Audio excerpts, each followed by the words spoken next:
Most of us tend to believe that the greatest things in the universe must begin with dramatic moments, a brilliant explosion, a massive collision, or an event that shakes space itself. But the reality is very different.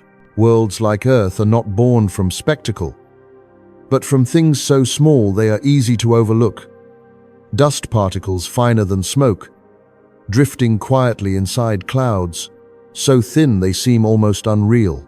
There is no sound, no blinding light, only time stretching on, and gentle forces working without hurry. From this silence, planets slowly take shape. If this idea surprises you, feel free to leave a comment, like the video, subscribe to the channel, and share this journey with others who seek a deeper understanding of the universe and creation. Now, allow your thoughts to slow and prepare to drift into the calm flow where worlds are quietly formed. Everything begins within a cloud so thin it almost escapes notice, spread across a region of space where distance outweighs substance. Long before Earth had a surface, or even a name, this cloud existed as a mixture of gas and dust, drifting inside a larger stellar nursery. We can place this moment roughly 4.5 billion years ago, though even that number is only a signpost within a much wider span of time. At that stage, what would become Earth was not a planet, not even a body, but a presence measured in particles, suspended among countless others. From a distance, such clouds appear dense and textured, as if they were solid shapes carved into the dark. Yet when we look more closely, we notice how little material they actually contain. The space between particles is vast. If we were to gather all of that dust and gas into a smaller volume, compressing an area the size of a mountain range, the result might only form a small stone. This contrast between appearance and reality is one of the quiet features of cosmic beginnings. What looks substantial is often fragile, and what lasts must first pass through conditions that barely hold together. Within this diffuse environment, gravity is present, but it works patiently. Left alone, such a cloud can remain suspended for long stretches of time, shifting slowly without forming stars or planets. The particles move, but they do not yet gather. The conditions are balanced, almost undecided. For change to occur, something additional is needed. Not as an intention or a plan, but as an event that alters the balance enough for gravity to take on a clearer role. That change does not originate from within the cloud itself. Instead, it arrives from elsewhere, carried across space in the form of energy and motion. Nearby, another star reaches the end of its own long cycle. When it releases its outer layers, space briefly fills with light and expanding material. This moment does not need to be imagined as sudden or sharp. Across the distances involved, it unfolds as a broad wave, moving outward over thousands of years, gradually pressing into whatever lies along its path. Before following that wave, we can pause with the cloud as it was before. It holds no edges, no center, only a shared movement among particles. There is no urgency within it, no direction, and yet it exists in a region where other stars are forming, aging, and changing, all within the same extended neighborhood. Nothing here is isolated. Far from our own system, we can observe similar regions today.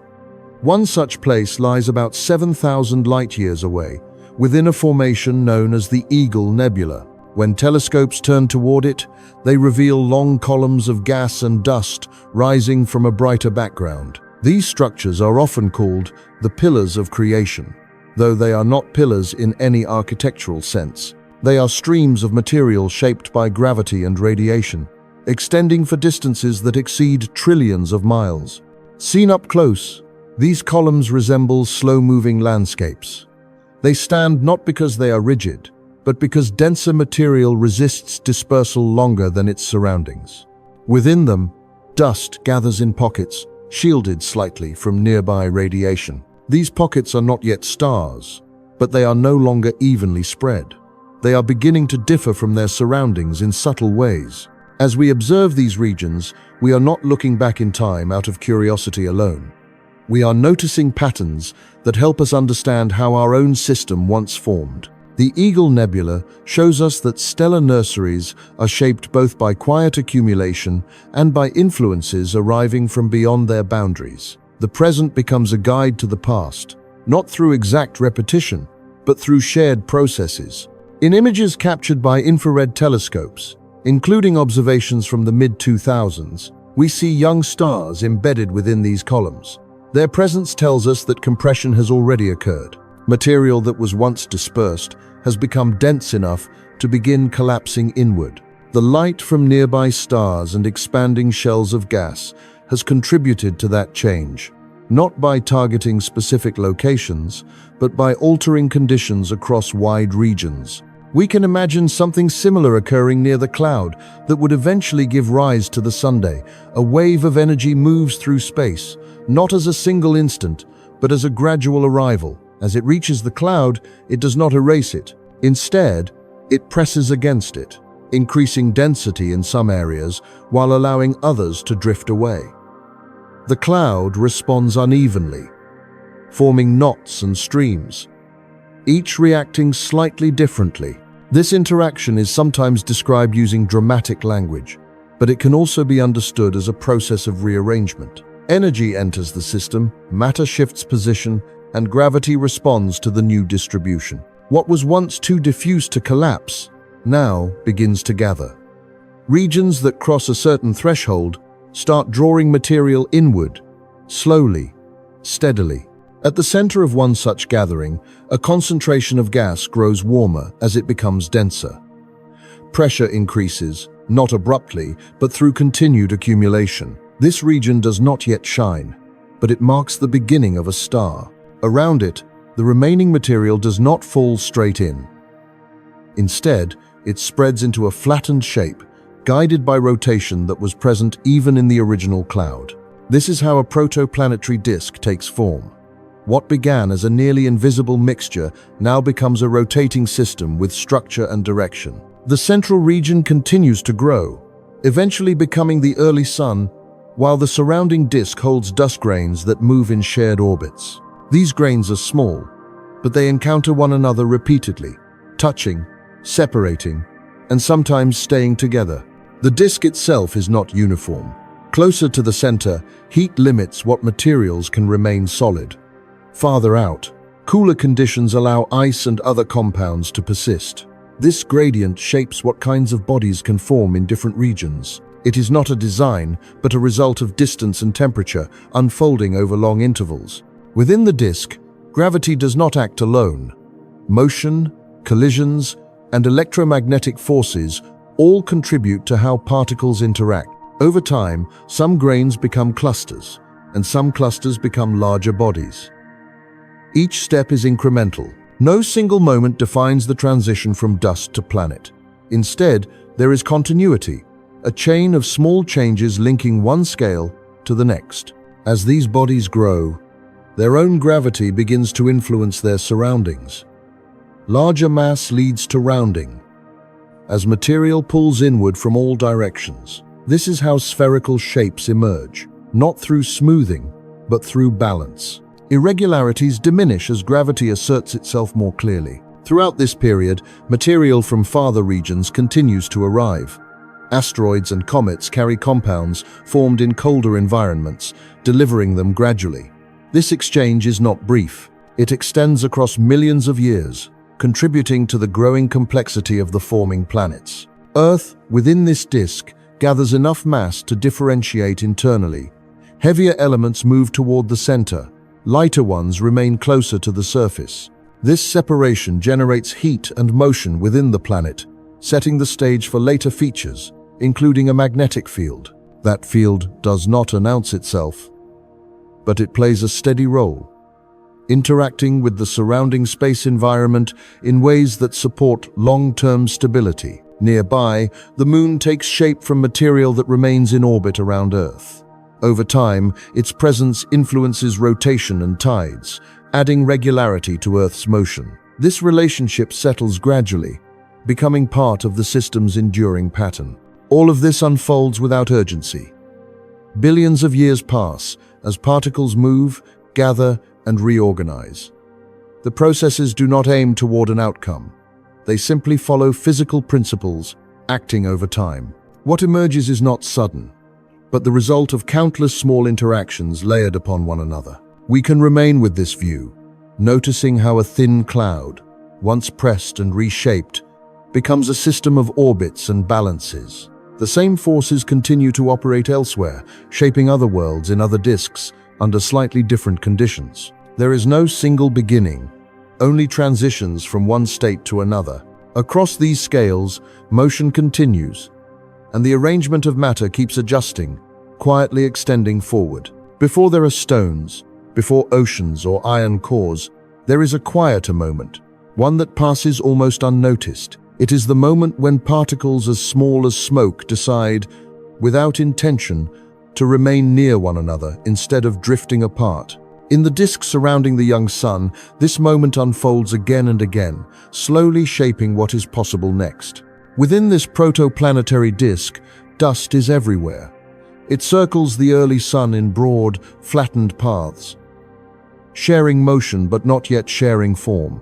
Each grain is tiny, closer in size to particles suspended in air than to anything solid we might recognize. Gravity is present, but at this scale, it barely whispers. Between individual grains, its pull is so faint that it cannot easily overcome motion or separation. We can picture this environment as a wide sea of particles, all moving together, yet rarely staying together. When grains meet, they touch briefly and often part again. Their encounters are frequent but fleeting. There is no obvious reason, at first glance, for them to remain connected. If gravity were the only influence, growth would stall here, leaving the disk forever granular. This is sometimes described as a paradox of dust. To build planets, matter must grow. But to grow through gravity alone, matter must already be large. The process seems to require a first step that gravity itself cannot provide. And yet, the disk does not remain unchanged. Something else is at work, something subtle enough to act before mass becomes dominant. To understand this, researchers have looked for ways to recreate parts of this environment closer to home. On Earth, gravity is strong and persistent, making it difficult to observe how tiny particles behave when weight is removed. Still, for brief moments, conditions can be adjusted.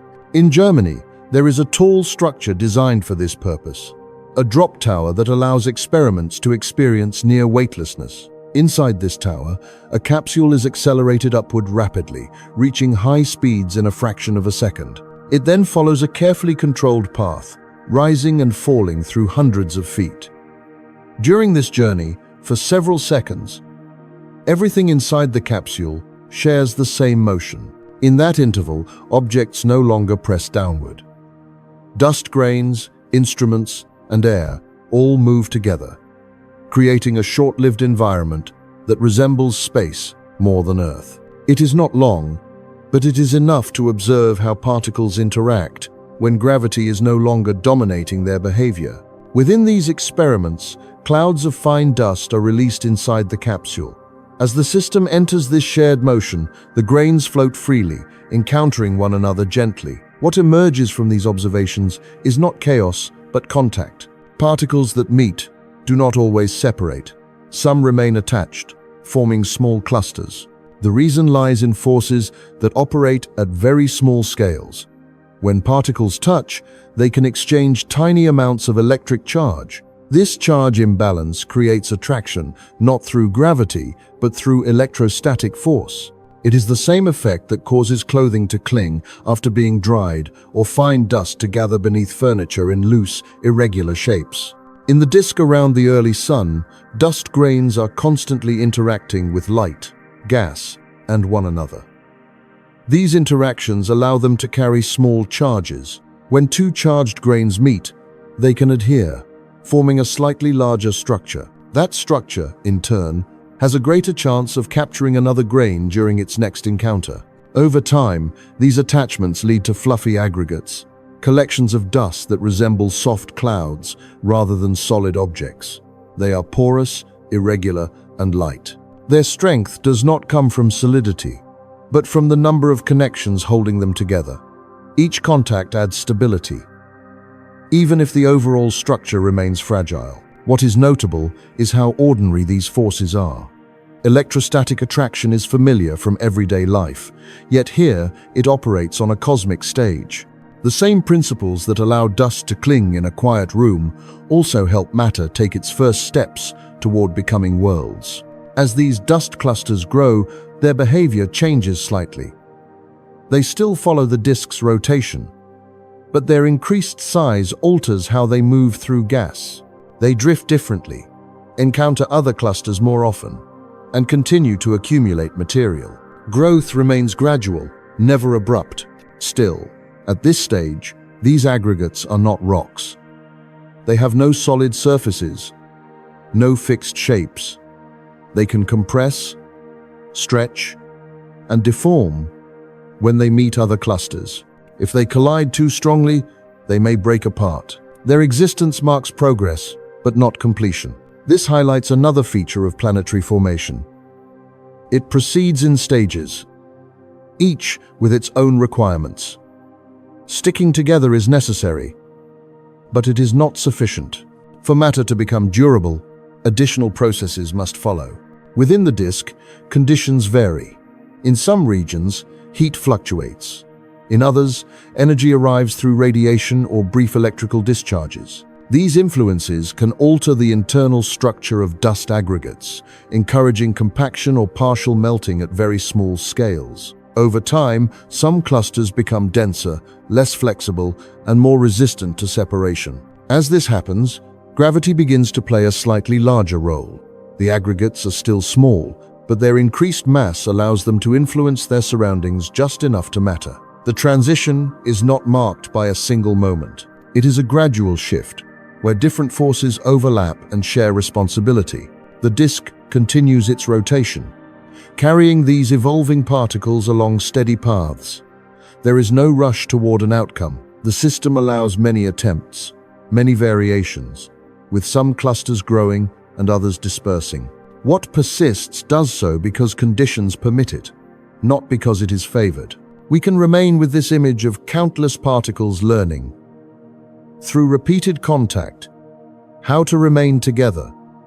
The process does not demand attention. It unfolds whether or not it is observed, guided by interactions that are simple in principle and expansive in consequence.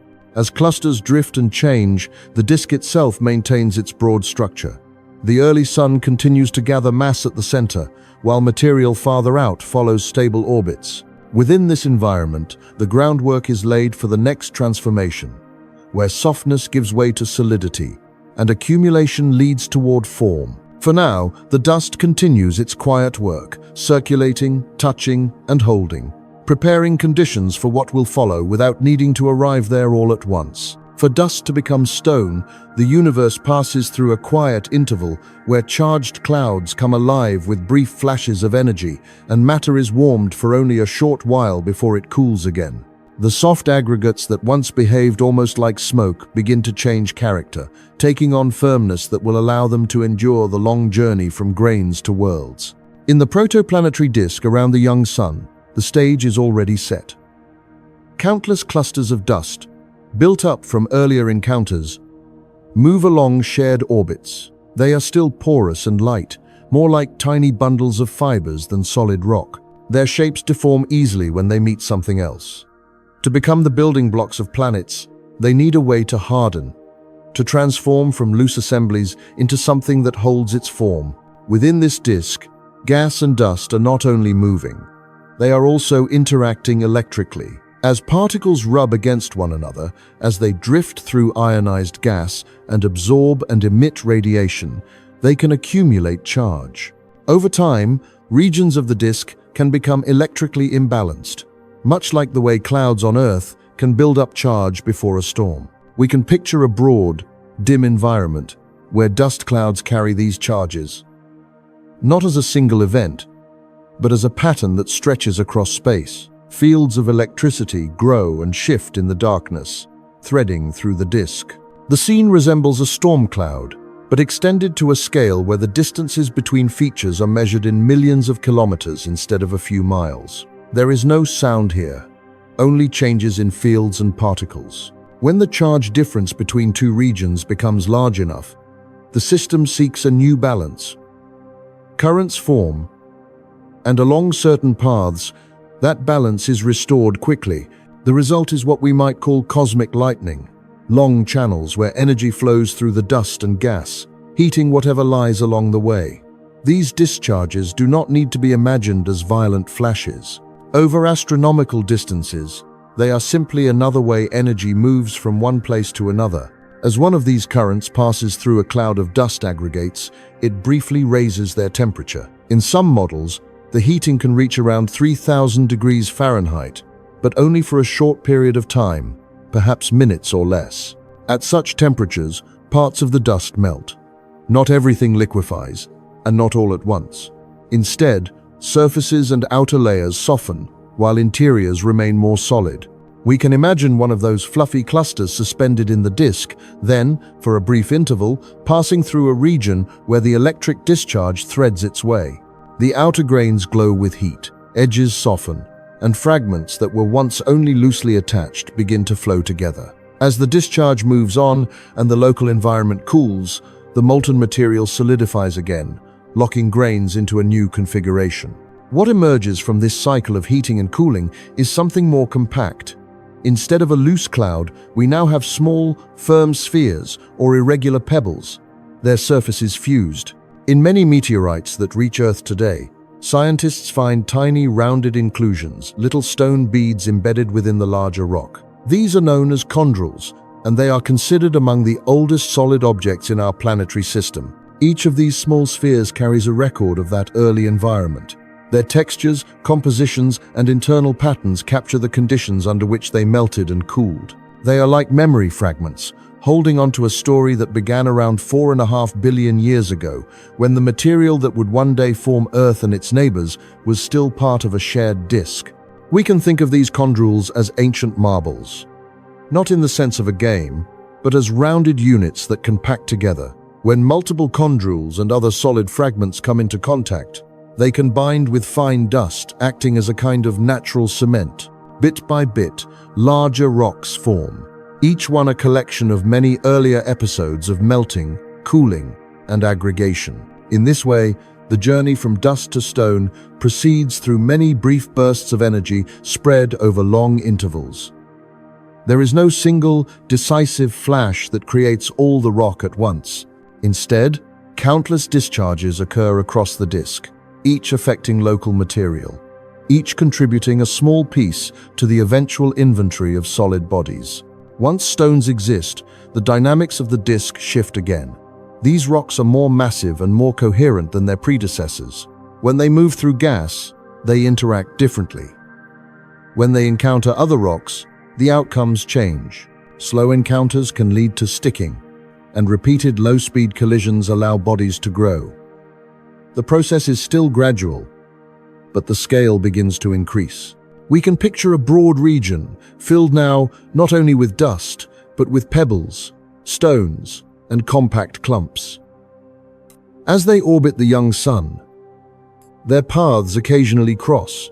Some meetings lead to fragmentation, some to reassembly, and some to quiet accumulation. Over time, a fraction of these bodies continue to grow, reaching sizes of hundreds of meters, then kilometers across. At that scale, gravity within each body starts to matter more clearly. Even though the pull is still modest, it is enough to help incoming fragments stay attached once they arrive. A small object that might once have bounced away now has a slightly higher chance of remaining, adding its mass to the growing body. With every addition, the local gravitational influence increases, making future accumulation more likely. Across the disk, many such bodies form. They are sometimes called planetesimals, small planetary seeds. Their surfaces are stony. Their interiors a mix of different materials, and their shapes are irregular. Some spin slowly, some more quickly, all sharing the general motion of the disk while also beginning to follow their own paths. The scene can be imagined as a vast construction site, but one without noise or machinery. Rocks of various sizes trace out orbits, occasionally approaching one another and, at times, merging. The only requirement is time. The longer the disk persists, the more opportunities there are for encounters that lead to growth. As masses increase, the transformation continues. A body several tens of kilometers wide exerts a stronger pull on its surroundings than a smaller one. It can gather more material, clear a partial path in the disk, and begin to shape its local environment. Given enough accumulation, some of these bodies will eventually become large enough that their own gravity begins to smooth them into more rounded shapes. This is how larger mass leads, step by step, towards spheres. The path from dust aggregate to planetesimal is not uniform. Some regions remain dominated by small fragments. Others see the emergence of a handful of comparatively large objects. Yet throughout, the same principles apply. Energy from electrical discharges and other sources transforms loose material into rock. And rock, through repeated encounters, becomes the foundation for more substantial bodies. Meteorites that reach Earth now are remnants of that era, survivors that never fully joined a larger world. Inside them, the tiny stone beads and fused grains are quiet witnesses to processes that shaped everything from asteroids to the planets themselves.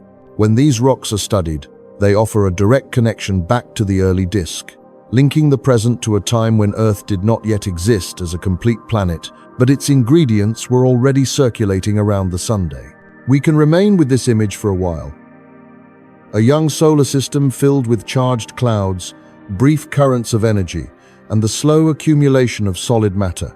There is no single moment when dust suddenly becomes a finished world. Instead, there is an extended sequence of transformations, each one modest on its own, but significant when viewed together. As stones grow into kilometer-scale bodies, and those bodies continue to meet and merge, gravity is quietly preparing to take a more central role. The same orbits that once carried dust grains now carry small embryonic worlds, each following the shared pull of the sun while also exerting its own influence on nearby material. In this ongoing motion, the ingredients of future planets continue to shift, approach, and combine, setting the stage for the next phase of their long evolution.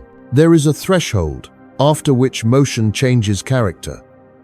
From that point on, rock no longer simply drifts past rock. It begins to draw it inward. For a long time in the young solar system, stones and compact clumps travel through space as neighbors that seldom stay together. They share orbits, they cross paths on occasion, but most of the time they glide by one another unchanged. Then, gradually, some of these bodies become large enough that their own gravity starts to matter in a new way. In the early disk, these growing objects are scattered across wide regions. Each one began as dust, then as aggregates, then as stones and pebbles gathered into larger structures. Now, some have reached sizes of many kilometers across. At that scale, even though they are still small compared with a planet, their gravitational pull is no longer negligible. Other rocks that approach them do not simply continue on straight paths. Their trajectories bend, just a little at first, then more as masses increase. We can imagine a quiet field of motion where countless fragments orbit the young Sunday. Among them, a few bodies stand out, not because of their brightness, but because they begin to influence the paths of others. A stone that might once have passed by at a distance is now drawn slightly inward, altering its course. Instead of a brief encounter, there is an increased chance of contact. With each new arrival that remains attached, the larger body grows, and its influence expands further. This is how gravity acts as an amplifier. The more mass a body has, the more effectively it can gather additional material. Growth and attraction reinforce one another, turning a slow accumulation into a process that accelerates over time. Planets do not need the full age of the universe to assemble from fragments. Once a few seeds reach these sizes, the rate of accretion can increase significantly, allowing large bodies to form within tens of millions of years in a system that itself will last for billions. Among these growing objects, some are still irregular. Their surfaces are marked by protrusions and depressions, a collection of ridges and hollows that reflect the random nature of their assembly. They resemble lumpy stones stretched across great scales, extending in one direction more than another. As long as their mass remains below a certain threshold, their material can support these shapes. Rock behaves as a rigid framework, able to keep mountains and elongated features in place. But as mass continues to increase, something changes inwardly. With more material, the pull toward the center becomes stronger.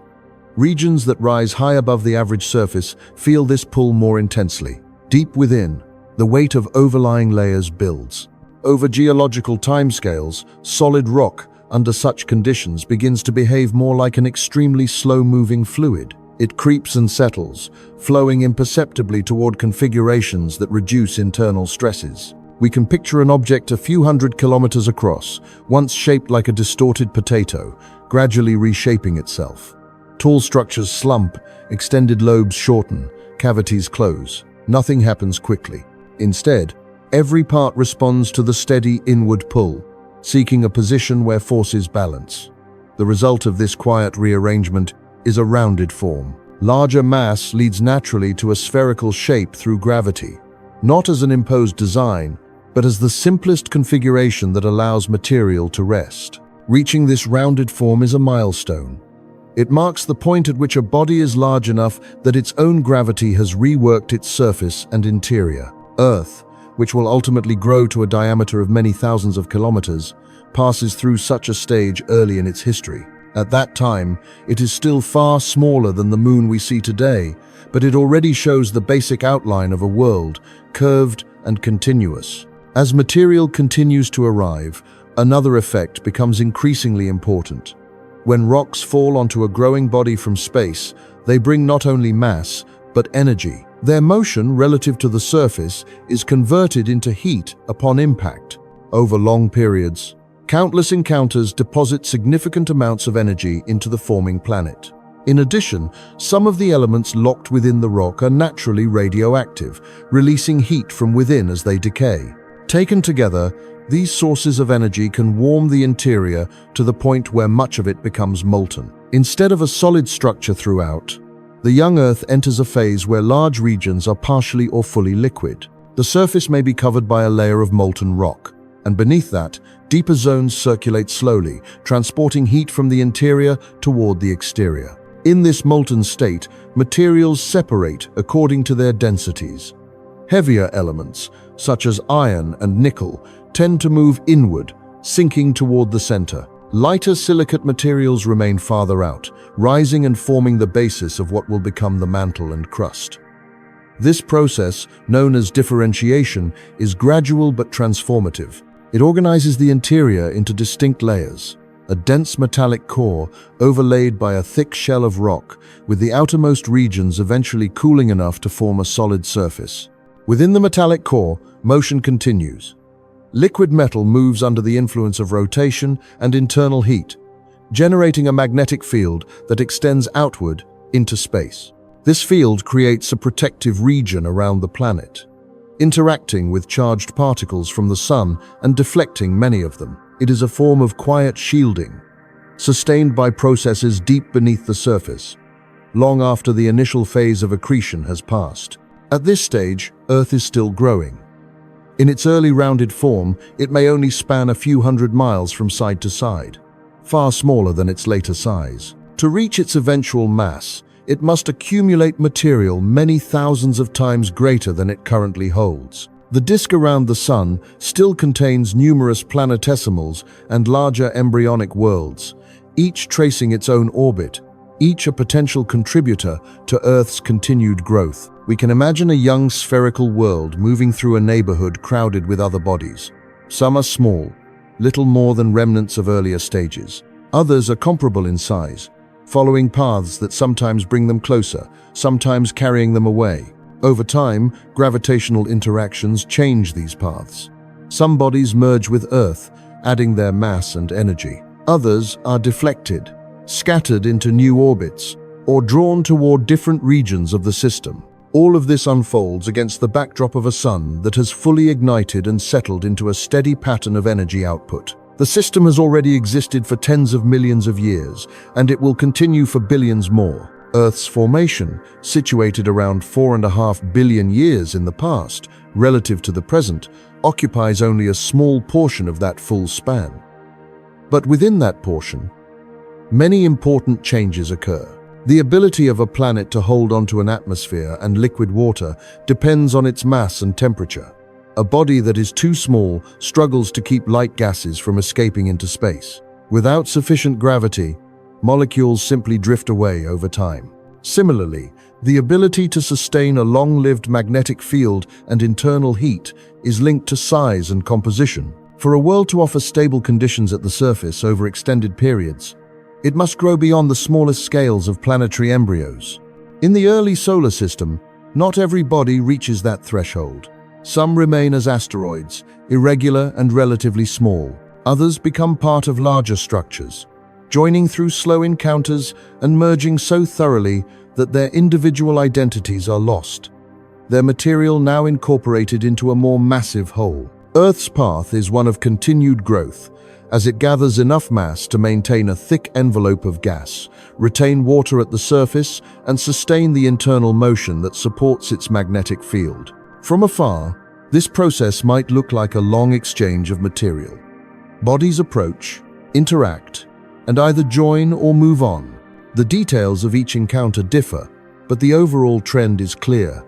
Mass concentrates into fewer, larger planets, leaving behind smaller remnants that occupy more distant orbits or remain in stable regions where their paths pose fewer opportunities for merging. As Earth moves through this environment, its surface and interior continue to evolve. The molten phases gradually give way to more solid structures, even as internal heat persists. The layers established during differentiation remain, shaping the planet's behavior over deep time. The spherical shape formed under gravity's influence becomes the canvas upon which future oceans, continents, and atmospheres will eventually appear. Around this growing world, other large bodies still travel, some of them destined to interact in ways that will leave lasting marks. The scene is one of ongoing motion, of orbits crossing and receding, of mass shifting from many small places into fewer large ones. Gravity, having begun as a subtle nudge at the scale of dust, grains, and stones, now speaks more clearly through the shapes and paths of entire worlds. The story continues as these young planets share the same space, influence one another, and gradually settle into a configuration that will endure for billions of years, with Earth taking its place among them as a planet large enough to hold on to air and water and to maintain its own internal structure for an extended span of cosmic time. When the whole planet is an ocean of molten rock, materials begin to sort themselves, and from that long internal sorting, a shield essential for life quietly appears. If we imagine Earth about 4.5 billion years ago, we are not looking at blue oceans and solid continents. We are looking at a world that behaves more like a vast, slowly churning furnace, its surface and interior sharing temperatures similar to the hottest industrial furnaces we know today. In a steel plant, molten metal glows in containers heated to around 2,700 degrees Fahrenheit. Workers watch from a distance as the liquid metal moves and swirls. Too hot to touch, too bright to approach closely. Now we can extend that image outward until the furnace is no longer a vessel, but an entire world. Early Earth, during its molten phase, holds those temperatures across great stretches of its surface, as if a planetary-scale foundry is operating beneath a sky still filling with gas and dust. The reason for this heat is simple in principle, but broad in effect. Each piece of rock that joined the growing planet carried energy in its motion. When it met the surface, that motion turned into heat. Radioactive elements within the interior added more warmth from within. Over time, the accumulation of these contributions kept large portions of the planet in a liquid or semi-liquid state. Mountains, as we know them now, could not yet stand. Any large structure would slowly soften and merge back into the whole. When rock is solid, different materials remain locked beside one another. When rock melts, something new becomes possible.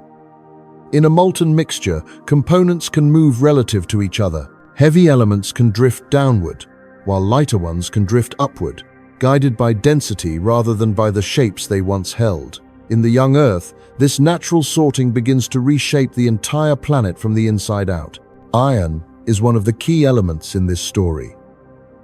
Compared with many silicate minerals, it is denser. In a molten environment, dense droplets of iron tend to sink, drawn inward by gravity. Lighter silicate material, composed largely of oxygen, silicon, and other elements, tends to rise. Slowly, through countless small adjustments, an internal pattern emerges. A central region rich in metal, surrounded by a thicker shell of rock. We can picture Earth as a layered liquid at this stage, not divided by sharp boundaries but by gradual transitions. Near the center, molten iron gathers and deepens. Above it, a deep mantle of hot rock circulates in enormous, slow-moving currents. Near the outer edge, some of this rock reaches cooler regions, solidifies, and forms a first crust. This crust is thin and often disrupted, yet it marks the beginning of a more familiar surface. The process is similar, in some ways, to what we see when different liquids share a container. Oil floats on water, not because of intention, but because of density. In the early planet, this kind of separation operates on a far larger scale, under far greater pressures and temperatures. The result is a differentiated world. A metallic core, a rocky mantle, and a solidifying crust. The crust will eventually provide the foundation for continents and ocean basins, but it is the core that plays a quieter, long-term role in making Earth hospitable. Deep below, a portion of the iron remains liquid, moving under the influence of rotation and internal heat. This movement, within a conducting fluid, generates a magnetic field. It is a large-scale dynamo, operating continuously as long as conditions in the core allow it. The magnetic field extends outward from the planet, filling space with invisible lines of influence that loop from one hemisphere to the other. Around Earth, this field shapes a region in which charged particles from the Sun are guided and diverted. Many of these high-energy particles are steered into long paths around the planet or toward the polar regions, rather than allowing them to move directly into the atmosphere at full strength. Without such a field, the upper layers of air and water vapor would be more exposed to the steady stream of particles flowing from the sunday. Over very long stretches of time, those particles can interact with atmospheric molecules and, in some cases, erode them away. With a magnetic field in place, much of this interaction is managed in a different way. The field does not stop all particles, but it shapes how and where they arrive, helping the planet retain its envelope of gas and, eventually, its surface water. In this sense, the core and the field it generates act as a quiet, protective system. They are not visible from the surface, and they do not change quickly, but they help maintain conditions that support long-term stability. Distance from the Sun is important, but it is only one part of the picture. The internal structure of the planet and the processes at work within it matter as well. While these deep changes are unfolding inside Earth, the environment around it is also evolving. The early solar system is still filled with planetary embryos, bodies of various sizes sharing similar orbits. Over tens of millions of years, they interact through gravity, sometimes passing by, sometimes merging, sometimes scattering one another into different paths. This interval can be thought of as a time of large-scale rearrangement, when the number of significant bodies gradually decreases as mass concentrates into fewer, more massive planets. In some descriptions, this period is given dramatic names, but it can also be seen as a drawn-out phase of orbital negotiation. Each object follows the pull of the Sun, while also tugging slightly on its neighbors. When paths cross closely, two bodies may join into one, combining their cores and mantles. In other encounters, a body may be fragmented, its material redistributed into new orbits, where it can later join other worlds. Earth, with its forming core and crust, is one of many participants in this process. Its path around the Sun is not yet as solitary as it will later become. Nearby, other large bodies travel on slightly different tracks, some of them carrying their own metallic centers and rocky shells. Over time, Interactions among these bodies will decide which ones persist as major planets and which ones are absorbed or displaced. This stage of growth and adjustment contributes further to Earth's internal heat. Each significant encounter that adds mass to the planet also adds energy. The core remains active, the mantle continues to circulate, and the crust thickens and changes. Even as the surface gradually cools in some regions, the deep interior stays warm enough to keep the metallic core in motion and the magnetic field in operation. We can allow these images to overlap. A young world, still warm throughout, sorting its materials into layers, while around it, other embryonic planets trace slow arcs through space.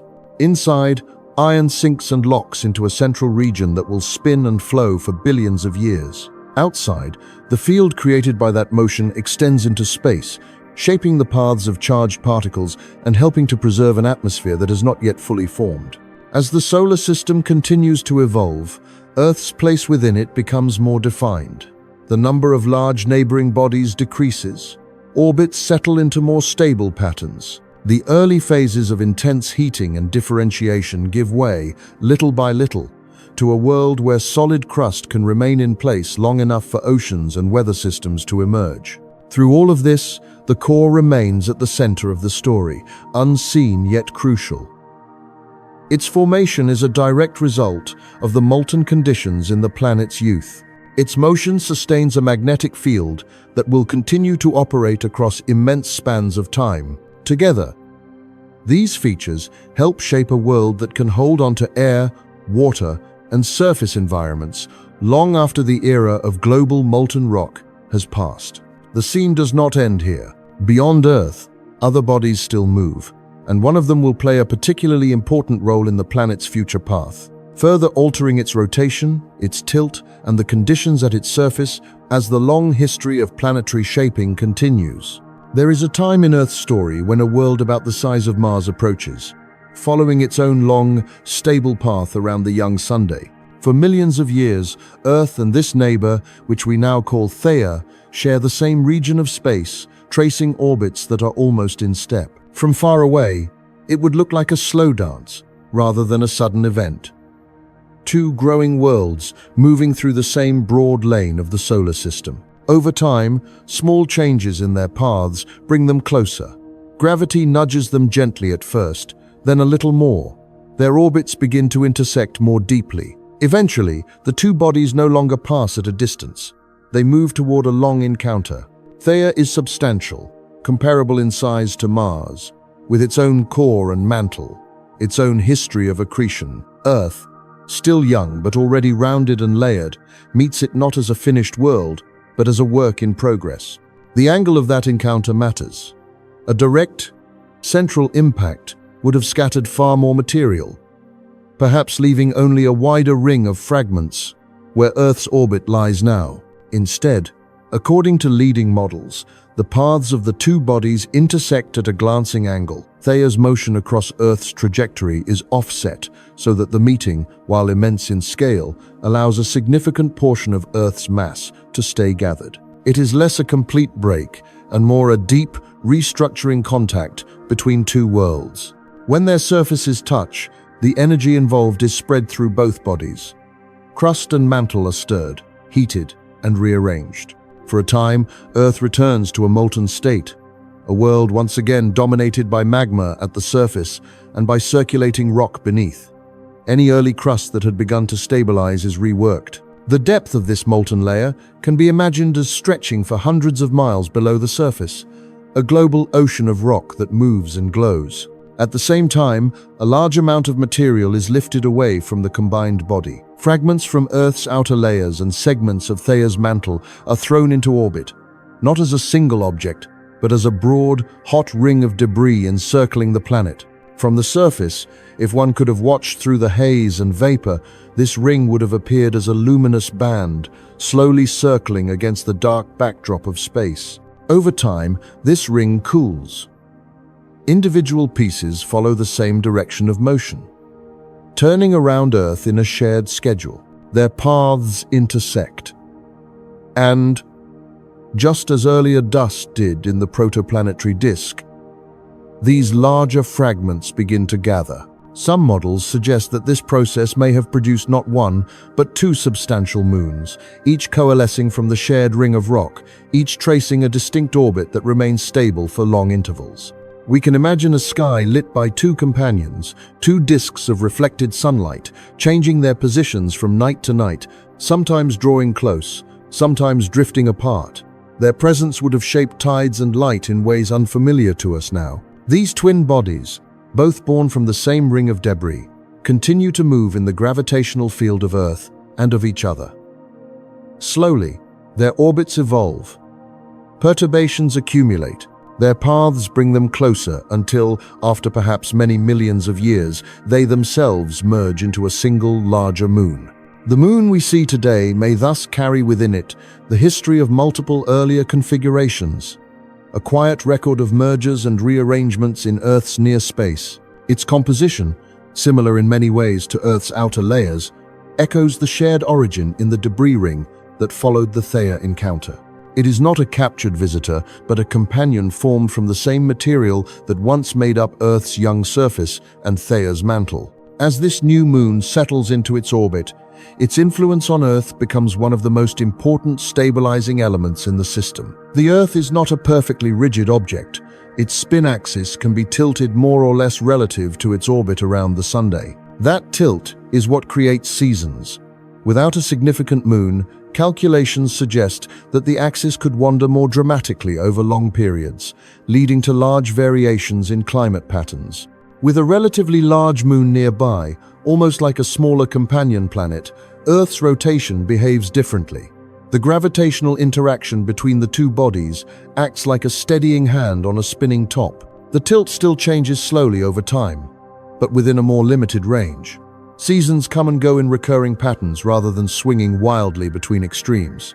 Over hundreds of thousands and millions of years, this moderation helps maintain conditions that are neither perfectly fixed nor wildly unpredictable. At the same time, the moon gradually recedes from Earth, its distance increasing by small amounts each year as tidal interactions transfer rotational energy outward. This slow migration changes the length of Earth's day and the strength of tides. But it does so gradually, over spans of time far longer than any human history.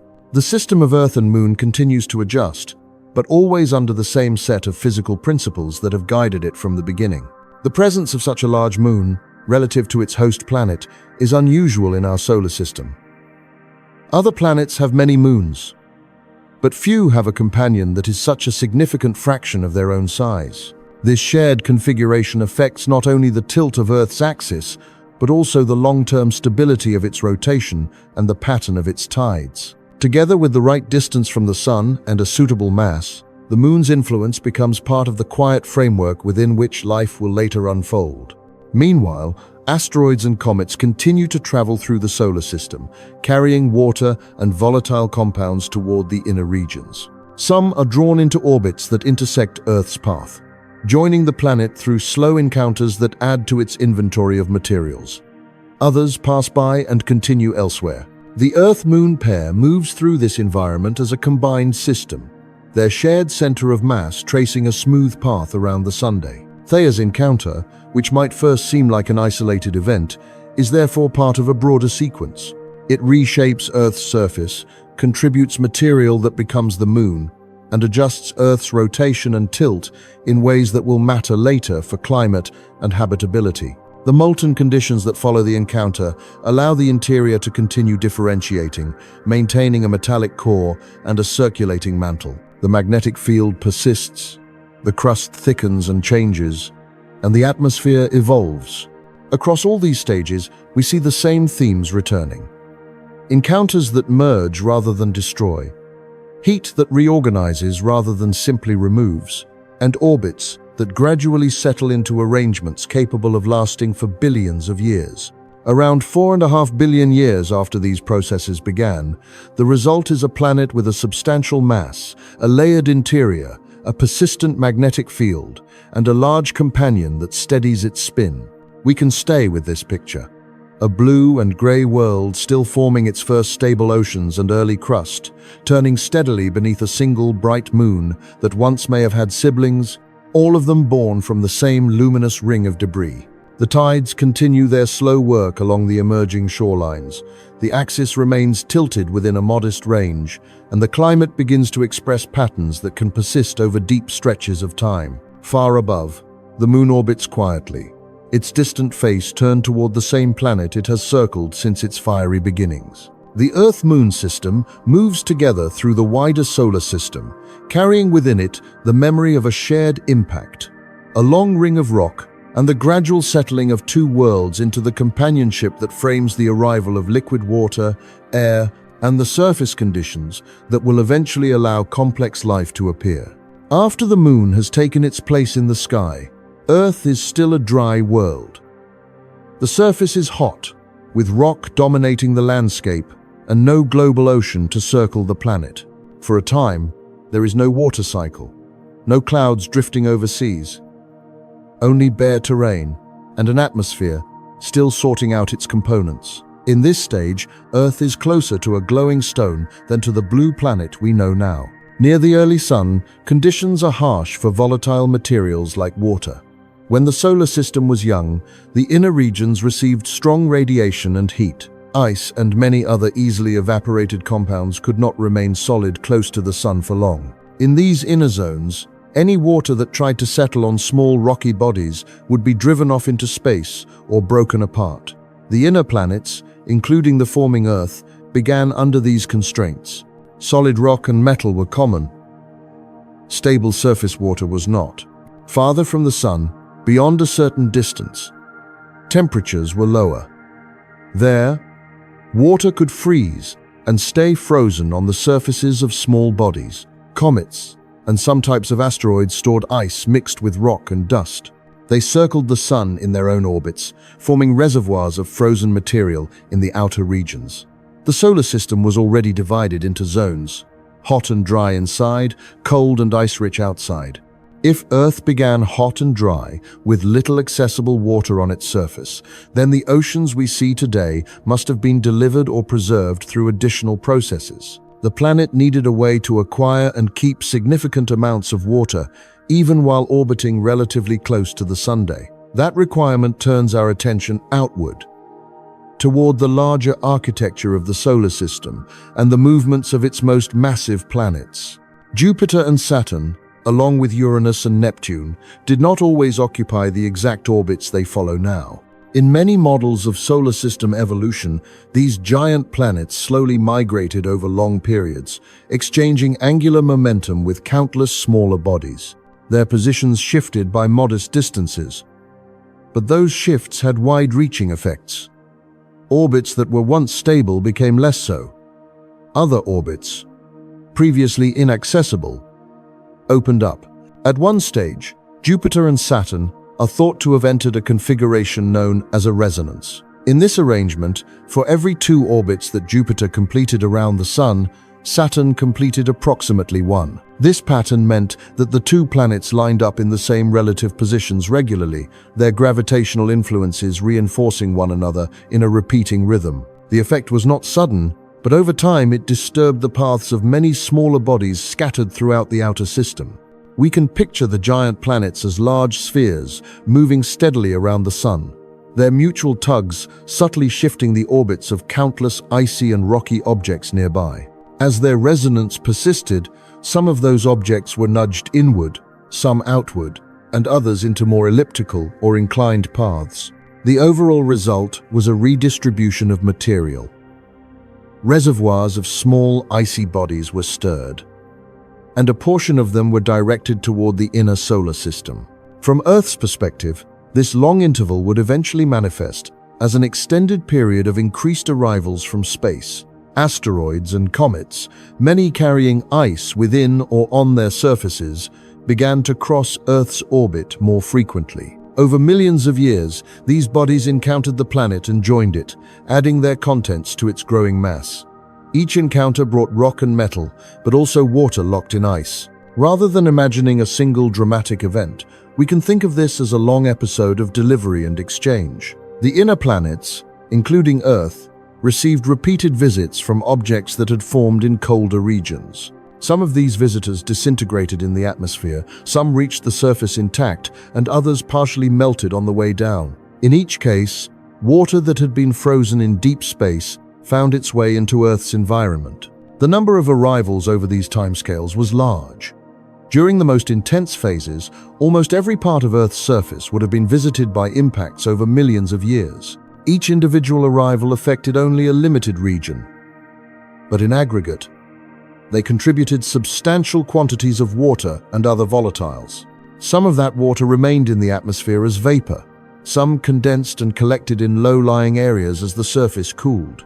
The idea that impacts, often thought of only as destructive, could also be creative in this sense is an important part of Earth's history. The energy of these encounters contributed to heating and reshaping the surface, but the material they carried also helped build the conditions needed for oceans and, later, for a climate that could support life. The same process that remodeled the crust also brought in components that were missing from the initially dry inner regions. Over time, the balance shifted. The rate of incoming icy bodies decreased as the solar system settled into a more stable configuration, with the giant planets occupying orbits that would remain largely unchanged for billions of years. Earth's surface, meanwhile, continued to cool. Steam in the atmosphere condensed, rain fell, and water began to collect in basins, forming the first long-lived seas. Some of this water may have been retained from Earth's original building blocks. Some was almost certainly added from these outer sources. The result was a combined inventory that covered large parts of the planet in liquid. As oceans formed, the atmosphere and surface began to interact in new ways. Water cycled between sea and sky, dissolving minerals, shaping rocks, and influencing temperature. The presence of liquid water stabilized aspects of Earth's climate, storing heat and distributing energy around the globe. At the same time, the magnetic field continued to protect the upper atmosphere from being stripped away too quickly by solar particles, allowing water vapor and other gases to persist. Stepping back, we can see how many conditions have now aligned. Earth orbits at a distance from the Sun, where temperatures can allow liquid water to exist on the surface for long periods. Its mass is sufficient to hold an atmosphere and an ocean without losing them rapidly to space. The metallic core generates a magnetic field that shields that atmosphere from the most erosive effects of stellar particles. The Moon steadies Earth's axial tilt, giving the climate recurring seasons rather than extreme shifts. The delivery of water from outer regions, guided in part by the evolving orbits of the giant planets, fills the basins carved into its cooling crust. This combination can be imagined as a set of interlocking conditions, each contributing something specific. Distance sets the baseline temperature range. Mass determines the ability to retain gases and water. Internal structure provides the field that guards the outer layers. The Moon moderates long-term variations in tilt. Icy bodies from the outer system bring additional water to a planet that began with limited supplies in its inner region. Together, these elements form a pattern that makes Earth's surface distinctive. At the scale of a single planetary system, this pattern may look improbable. Many things had to align. The right initial position in the disk, the correct growth history, a significant impact that formed a large moon rather than dispersing the planet. A core that remained active, giant planets whose migrations redistributed water-rich bodies without scattering all inner planets entirely, and a long period of relative stability afterward. It is a long sequence of events, each dependent on physical laws, but each also influenced by details of timing and orbit. Yet, when we look beyond our own system, the perspective widens. The Milky Way contains hundreds of billions of stars, many of them with planets. Observations from missions, such as Kepler, and from ground-based surveys have shown that planets are common, including many roughly similar in size to Earth, some receiving levels of stellar energy comparable to what Earth receives from the Sunday. Each of these systems has its own architecture of giant planets, small bodies, and orbital histories. In such a vast collection, combinations that might seem unlikely in one system can become more frequent when multiplied across many. The particular path that led to Earth's oceans and climate may be only one of many possible routes to similar outcomes elsewhere. The same processes: accretion, differentiation, migration of giant planets, delivery of volatiles, formation of moons can play out in different arrangements, under different stars, over different timescales. We can hold both views at once. At the scale of Earth, the sequence feels intricate, with many necessary steps. At the scale of the galaxy, similar stories may be unfolding on countless worlds, each following its own variation on these themes of dust, rock, water, and orbit. Our planet's oceans, formed from local materials and distant ice, become one example among many possible seas that may exist under other skies. As Earth's water settles into basins and begins its long cycle between ocean, air, and land, the planet continues its steady path around the Sun, accompanied by the Moon, wrapped in the field from its core, and carried forward by the same gravitational patterns that once gathered dust into worlds. The story extends outward, into the broader population of planets we have begun to detect, where other combinations of distance, mass, and water may be quietly taking shape. Once we began to measure carefully, the sky stopped being a handful of vague possibilities and became a set of numbers that kept rising. For a long time, when we looked outward, we saw stars and imagined the worlds that might circle them. But our instruments were not yet precise enough to confirm much beyond our own system. The night above us was full of hints and almost empty of counted planets. In the late 20th century and the first years of the 21st, that picture began to change, but only slowly. With the first dedicated searches for planets around other stars, astronomers spent almost 2 decades refining techniques, watching for tiny motions in starlight or slight shifts in position that might hint at unseen companions. Over that period, they confirmed only a few hundred planets, somewhere around 500 in total. Most of them were large gas giants, many times the size of Earth, some with orbits very close to their stars. These early discoveries reflected not only what exists, but what was easiest to notice. The methods available then were most sensitive to massive planets tugging strongly on their stars or passing in front of them in ways that blocked a significant portion of the light. Smaller worlds slipped through the gaps in our awareness. The record we built up in those years suggested that giant planets were common and Earth-sized planets were rare. But that impression came as much from our limitations as from the universe itself. We can imagine standing under a dark sky with a modest telescope, able to see only the brightest objects. It would be easy to conclude that the cosmos favors brilliance and scale, simply because that is all we can detect. Yet we know, from experience even on Earth, that absence of evidence is not the same as absence. What we notice is shaped by the tools we use and the questions we know how to ask. The Kepler Space Telescope was designed to shift that balance. Instead of studying one star at a time from the ground, Kepler would stare at a single patch of the sky continuously, watching more than 100,000 stars at once. Its task was straightforward in concept. Measure the brightness of each star again and again, looking for slight, periodic dips in light that might indicate a planet passing across the star's face. From its position far from Earth's atmosphere, Kepler could detect changes in brightness that were extremely small, far below what earlier surveys could manage. It did not move from one target to another, but simply watched, patiently, for years.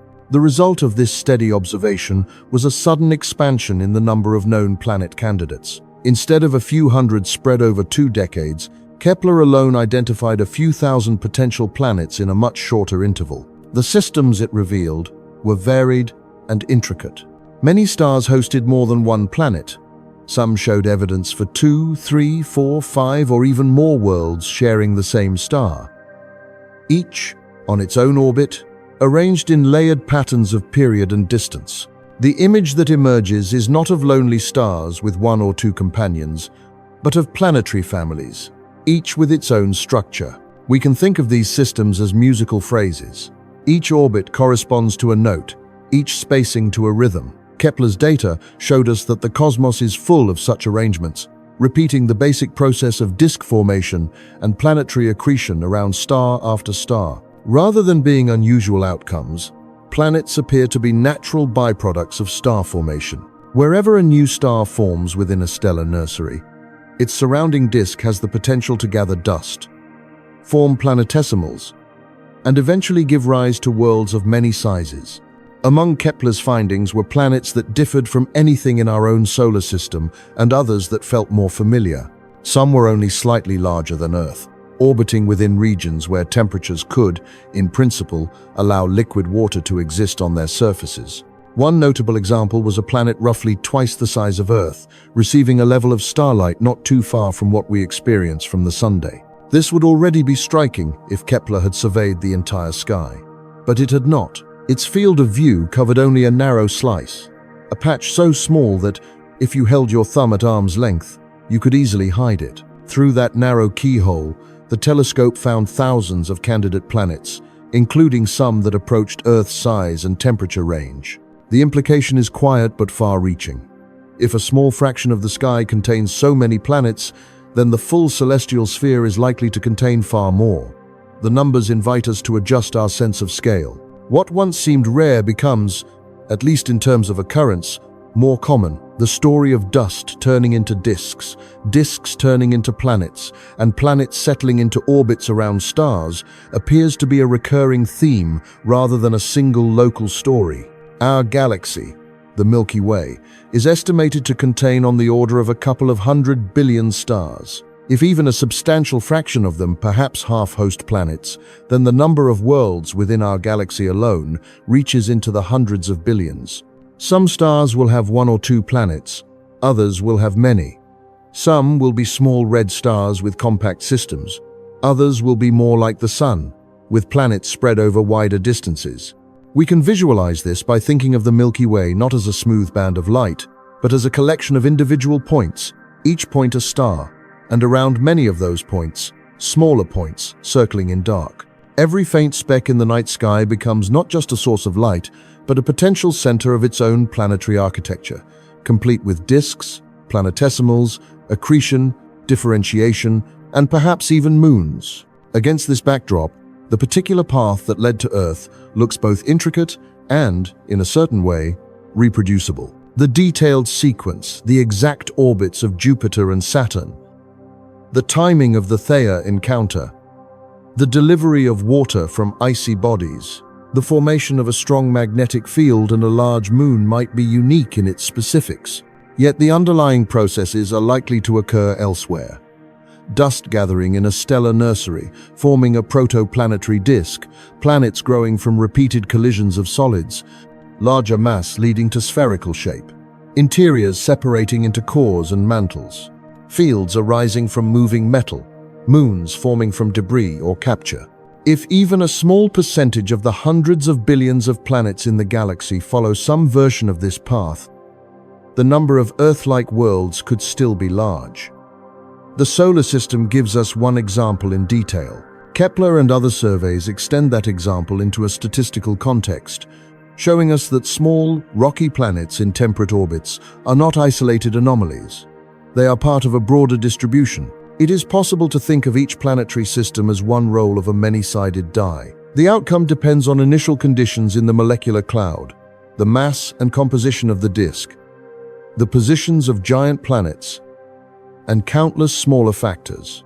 Any one roll producing a world with Earth's particular combination of features might be unlikely, but when the die is rolled, not once, but billions of times across the galaxy, combinations that are rare in any single case can become common in total.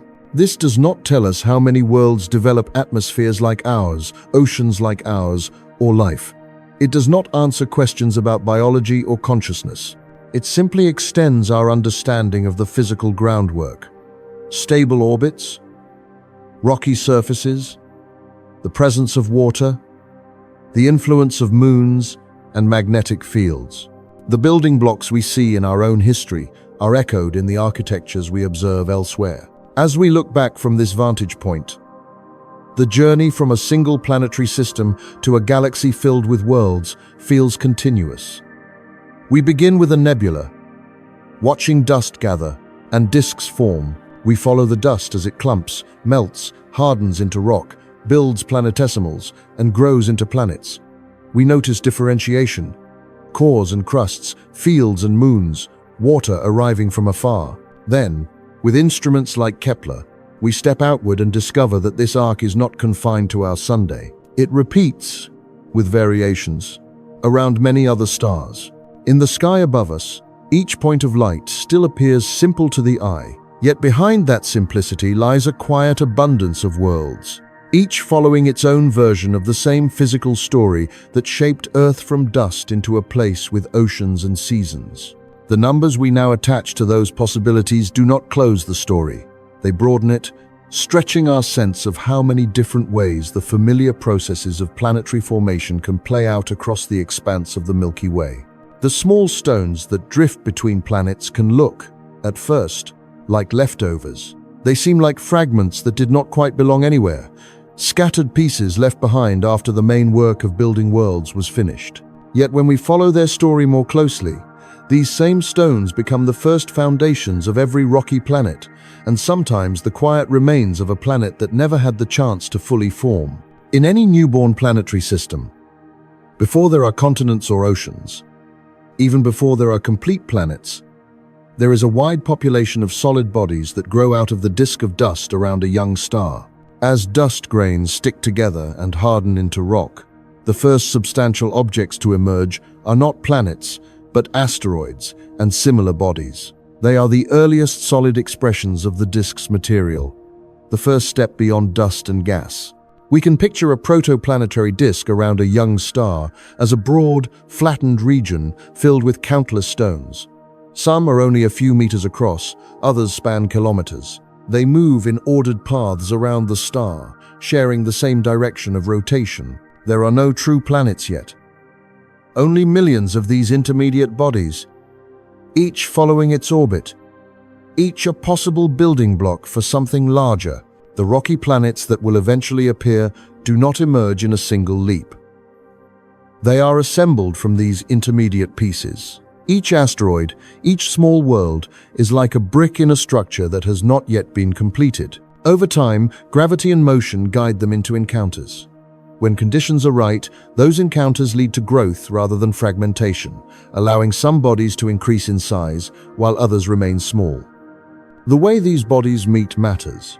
When two asteroids travel on similar paths and nearly the same speed, their encounter can be relatively mild. One approaches the other from behind or from ahead, but the difference in their velocities is not extreme. When they touch, they may deform slightly, exchange energy, and then remain together, forming a larger combined body. Repeated low-speed collisions of this kind allow mass to accumulate in steps, each step adding to the size and gravity of the resulting object. In contrast, when orbits cross at sharper angles or when speeds differ greatly, encounters can be more disruptive. Rocks arriving from very different directions may shatter into fragments rather than joining. Instead of building a larger body, such encounters scatter material into smaller pieces again, which then must find new paths, new partners, and new chances to grow. The same physical process, two bodies meeting, can either build or unbuild, depending on details of motion and speed. It is enough, for now, to notice that growth favors encounters where motions are somewhat aligned and relative speeds remain moderate. Across a disk, there will always be a mixture of both kinds of meetings. In some regions, conditions allow bodies to grow from kilometer scale to hundreds of kilometers or more, eventually becoming large enough that their own gravity pulls them into nearly spherical shapes. In other regions, continual stirring and disruptive encounters keep bodies small, never allowing them to cross that threshold. Between Mars and Jupiter in our own solar system lies a region where this second outcome prevailed. Instead of one large rocky planet inhabiting that space, we find a vast collection of smaller bodies, from tiny fragments to objects hundreds of kilometers across. This is the asteroid belt, a zone where the same materials that built Earth and the other inner planets are present, but locked into many separate pieces rather than gathered into a single world. One of the key reasons for this difference is the presence of Jupiter. As the most massive planet in the solar system, Jupiter's gravity extends far beyond its immediate neighborhood. It gently tugs on bodies throughout the asteroid belt, altering their orbits over time. Small changes accumulate until some asteroids find themselves in unstable paths, where Jupiter's periodic pulls amplify one another and eventually move the object into a new trajectory. In a region where objects might otherwise have slowly aligned their motions and grown into a full planet, these repeated disturbances keep the environment unsettled. Orbits are shifted, resonances arise, and relative speeds remain higher than they would in a calmer disk. Under these conditions, encounters between asteroids are more likely to disrupt than to build. Material that could have joined into a single rocky planet remains distributed among many smaller bodies. We can imagine the asteroid belt as a kind of construction zone that never quite finished its work. The ingredients are present, the early stages of assembly have taken place, but a nearby giant's gravity keeps rearranging the pieces, preventing them from settling into one coherent world. The result is both a record and a resource. A record of what the inner solar system's building blocks were like, and a resource for studying the earliest stages of planetary growth. Some of the bodies in the belt, however, tell us that growth did proceed significantly before it was halted. One of the most informative examples is Vesta, a large asteroid that has preserved features of an early protoplanet. When the Dawn spacecraft arrived there in mid-2011, it allowed us to see Vesta in detail for the first time, revealing a world that is small compared with Earth, but complex in its own way. Vesta is not just a shapeless rock. Evidence suggests that during its early history, it became hot enough internally for heavy elements to sink toward the center and lighter rocks to remain near the surface. In other words, it differentiated, forming an iron-rich core and a rocky mantle and crust, much like a scaled-down version of Earth during its formative stages. At some point, internal heat and radioactive decay allowed it to behave as a small molten world before cooling and solidifying. On its surface, Dawn observed a remarkable mountain near Vesta's south pole, rising to a height several times greater than Mount Everest relative to Vesta's own mean radius. Craters and ridges mark a long history of impacts and internal restructuring. When we look at Vesta this way, it becomes easier to see it not just as a fragment, but as an incomplete planet. A body that started down the same path as the terrestrial worlds, but did not have the opportunity to continue. We can think of Vesta as a snapshot of what Earth might have resembled at a far earlier stage, when our planet's diameter was only a fraction of its current size, and its internal layers were still settling into place. Where Earth kept growing, gathering more mass through encounters, and merging with other bodies until it reached a diameter of about 12,000 kilometers. Vesta's growth slowed and stopped. The same physics operated, but with different outcomes due to location and the gravitational patterns imposed by Jupiter. The contrast between Earth and Vesta illustrates how larger mass leads to different shapes and histories. Bodies much smaller than Vesta can remain irregular, with gravity too weak to reshape them significantly. Vesta itself approaches a rounded form but still bears signs of its turbulent past. Planets like Earth, with much greater mass, are drawn into nearly perfect spheres, their surfaces smoothed and their interiors strongly layered by the constant pull toward the center. Asteroids, then, are not only the bricks from which planets are built. In some cases, they are also archives of a path not taken. By studying them, especially those like Vesta that show signs of internal differentiation, we gain insight into the early phases of planetary evolution. How cores form, how crusts solidify, how the distribution of elements within a body depends on its size, composition, and distance from its star. It can be helpful to pause with this image of the asteroid belt, a wide, diffuse ring of stone circling the Sun between Mars and Jupiter. Each object has its own story of growth, disruption, heating, and cooling. Some are nearly homogeneous remnants of primordial material. Others are layered and complex. Together, they represent both the ingredients for rocky planets and the remnants of a world that stayed fragmented. Elsewhere in the galaxy, around other stars, similar belts may exist. In some systems, these belts might have coalesced into additional planets. In others, giant planets may play roles like Jupiter's, stirring the region and maintaining it as a long-lasting collection of smaller bodies.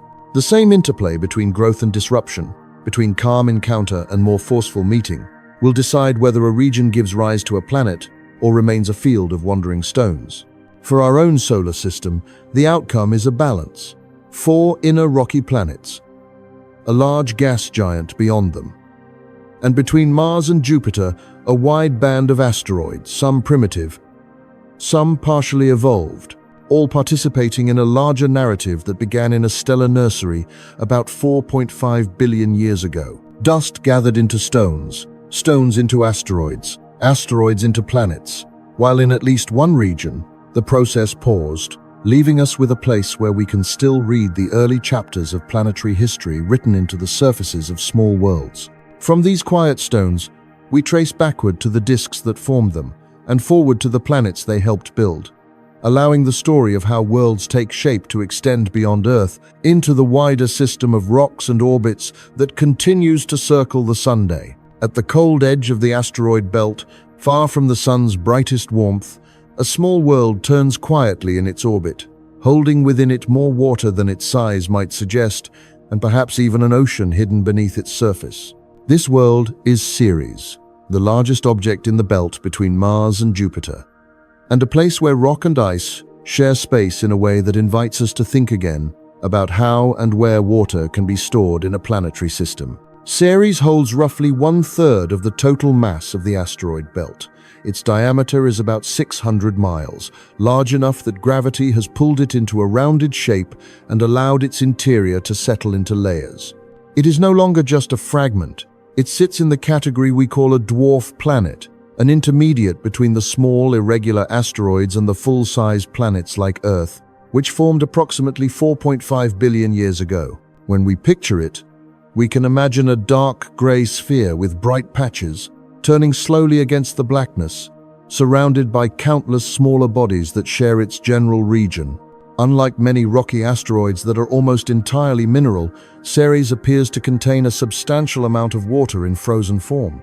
Models based on its density and composition suggest that a significant fraction of its mass may be ice mixed with rock, especially in its outer layers.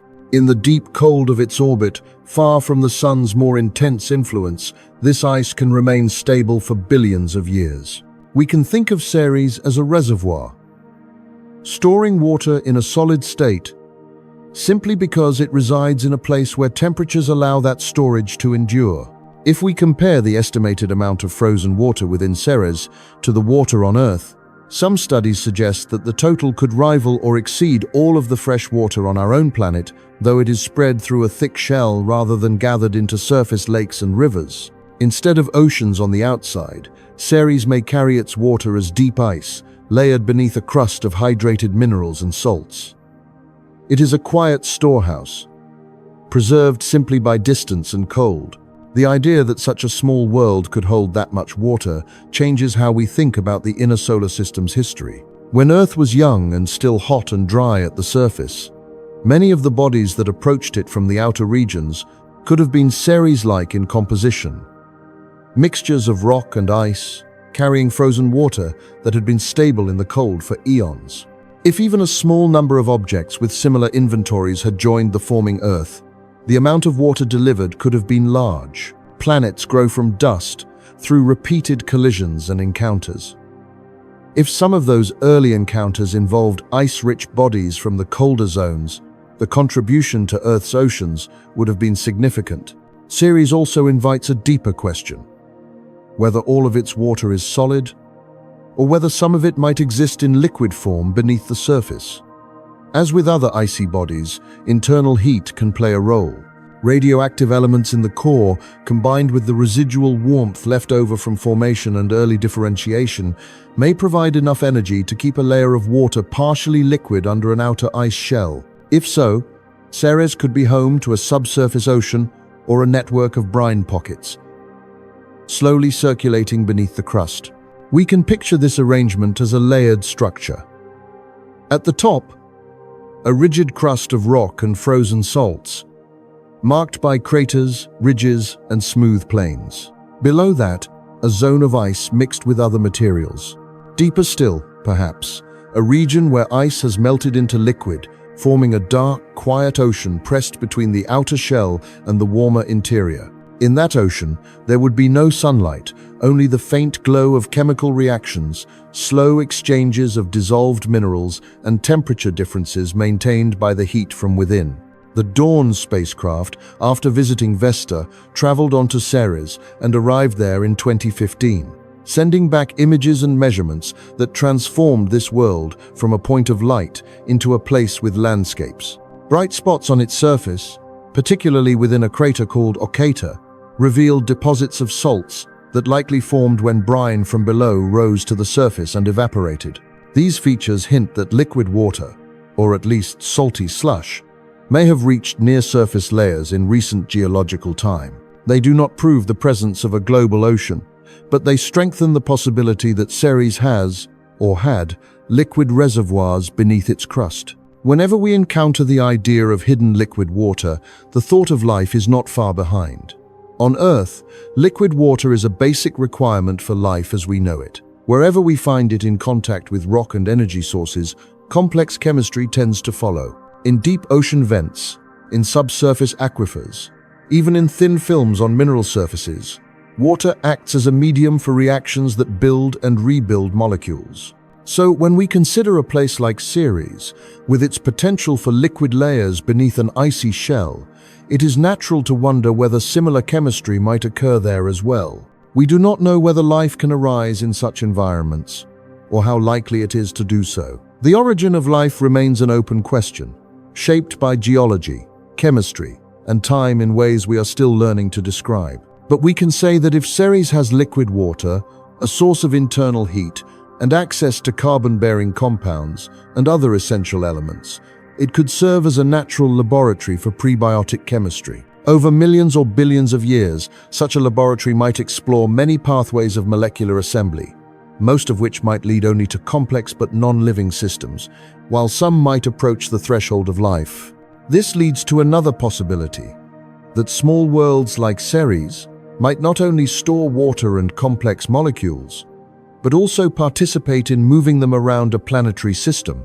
Asteroids and comets cross orbits, sometimes leaving their own regions and entering the paths of larger worlds. If organic molecules form or accumulate within them, those molecules can be transported outward or inward, carried by the bodies that host them.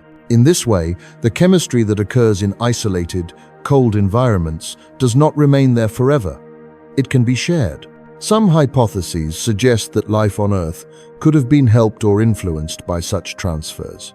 According to this idea, sometimes called panspermia in broad terms, either complex organic molecules or even microscopic organisms, if they formed somewhere else, might have been sheltered inside rocks or ice and then delivered to Earth by impacts. Ceres and similar bodies in the asteroid belt become part of this story as possible incubators, places where chemistry progresses, shielded beneath ice and rock, until fragments are dislodged and move inward. We should hold these suggestions lightly. At present, they remain possibilities rather than confirmed histories. No evidence has yet shown that life formed in the asteroid belt and then arrived here. Instead, what we have are indicators that the conditions for interesting chemistry may exist in many more places than just the surfaces of full-sized planets. Liquid water can flow beneath ice, far from any star. Heat can arise from radioactive elements, not only from sunlight. Organic molecules can form in cold regions and then be transported by drifting bodies toward warmer zones. If we combine this picture with what we know about the abundance of planetary systems from missions like Kepler, a pattern emerges. In many stellar systems, disks give rise not only to planets, but also to belts of small bodies at various distances. Some of those bodies may resemble Ceres, mixtures of rock, ice, and salts, with internal heat sufficient to maintain pockets of liquid water. These small worlds become part of the overall architecture of habitability, not in dramatic ways, but as steady participants in the storage and movement of water and complex chemistry. Ceres, then, is more than a large asteroid. It is a reminder that the path from dust to ocean does not always run through full-sized planets alone. Along the way, there are intermediate places where water can gather, freeze, melt, and perhaps circulate beneath a protective shell. There are places where chemical reactions can proceed in darkness, guided by gradients of heat and composition rather than by light. And there are routes by which the products of those reactions can leave their birthplaces and travel inward, joining worlds like Earth that already have oceans, air, and stable climates shaped by moons and magnetic fields. As we picture that small, distant sphere turning slowly at the edge of the belt, its icy interior quiet and long-lived, we can let it stand for all the lesser-known reservoirs and laboratories scattered through our own system and beyond. From these modest worlds, material and ideas both flow inward.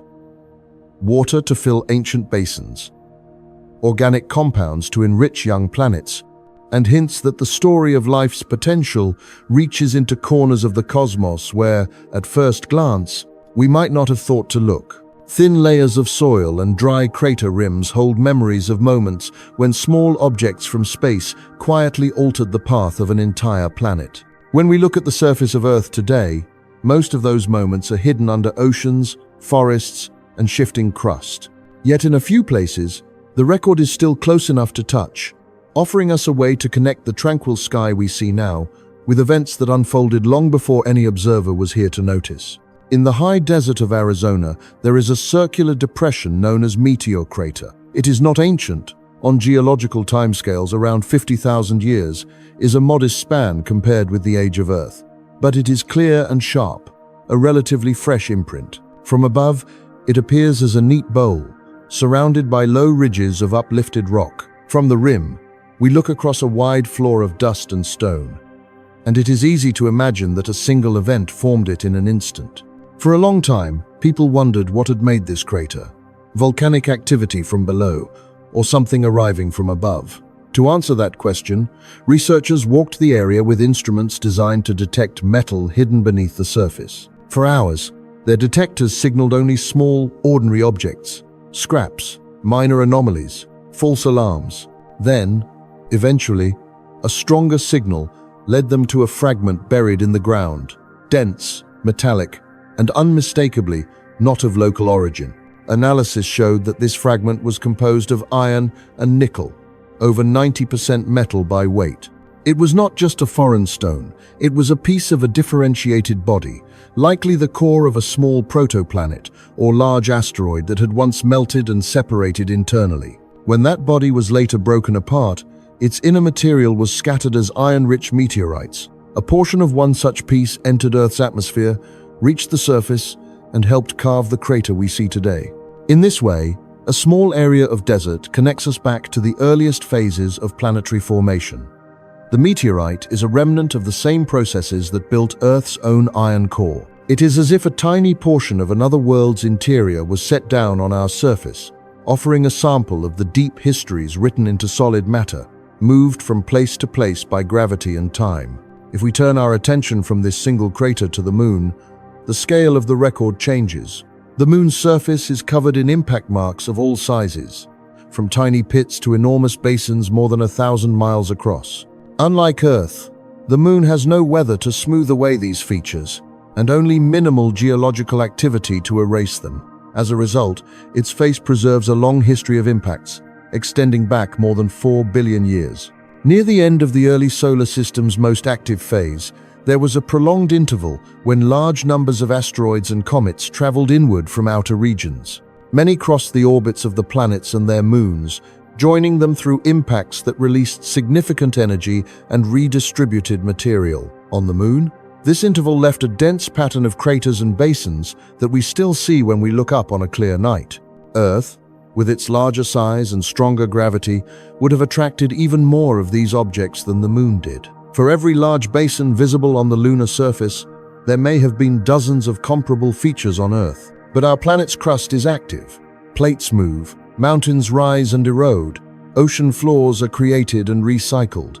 Over hundreds of millions of years, these processes gradually erase or transform impact structures until only subtle hints remain. In that sense, the moon serves as a durable archive. Its surface is like a storage device holding a copy of an earlier chapter of our shared history. one that Earth itself has overwritten many times. This long period of frequent impacts contributed to Earth's evolution in several ways. It delivered water and other volatile compounds, reshaped parts of the crust, and added heat to the interior. It was not a single event, but a continuing exchange. A rain of materials spread over hundreds of millions of years, gradually altering the composition and structure of the Earth-Moon system. Much later, after oceans had formed and life had flourished in a wide variety of forms, another impact left a different kind of trace, this time in the layered rocks of Earth's surface. If we travel to certain locations and examine sedimentary cliffs or cores with care, we find a thin layer of clay rich in a metal called iridium. This layer appears at a very specific level in the rock record. Below it, fossils of many kinds of large reptiles, including dinosaurs, are common. Above it, those particular fossils vanish, replaced by a different assemblage of species. Iridium is rare in Earth's crust, but more common in many asteroids. The concentration found in this thin layer is therefore a kind of signature. It suggests that, at a particular moment in the planet's history about 66 million years ago, material from an asteroid was distributed globally, settling onto the surface and mixing into sediments that were forming at that time. The layer itself is only as thick as a page or two in a book, yet it marks a transition between two biological eras. The crater associated with this event lies partly buried off the coast of what is now Mexico, but the iridium-rich clay can be found in widely separated locations around the world. Chemistry, in this case, becomes a tool for reading planetary memory. Instead of focusing only on shapes in the landscape, we follow the distribution of elements in rocks to infer that something from space interacted with Earth's surface, affecting climate and ecosystems in ways that left a lasting imprint. The object responsible is estimated to have been around 10 kilometers, or about 6 miles, across. When a body of that size meets a planet at typical orbital speeds, the energy involved is immense, far beyond anything produced by human technology. Much of that energy appears as heat, shock waves, and atmospheric changes. Forests and shallow seas near the impact site would have been strongly affected. Dust and aerosols lofted into the atmosphere would have influenced sunlight and temperature over wider regions for years afterward. From the perspective of life on Earth, the effects were complex. Many species that had flourished for tens of millions of years did not continue beyond this point. Others, smaller and more adaptable, found new opportunities in the altered environments that followed. Over long timescales, the biosphere reorganized itself, with mammals eventually expanding into roles that large reptiles had previously occupied. The same kind of object that once brought water and organic molecules to a young, barren planet now participated in reshaping a mature ecosystem, closing one chapter and allowing others to begin. Through these examples, we see that small bodies in the solar system are part of a continuous story. Early on, they served as building blocks and delivery vehicles, combining to form planets and supplying them with water and other materials.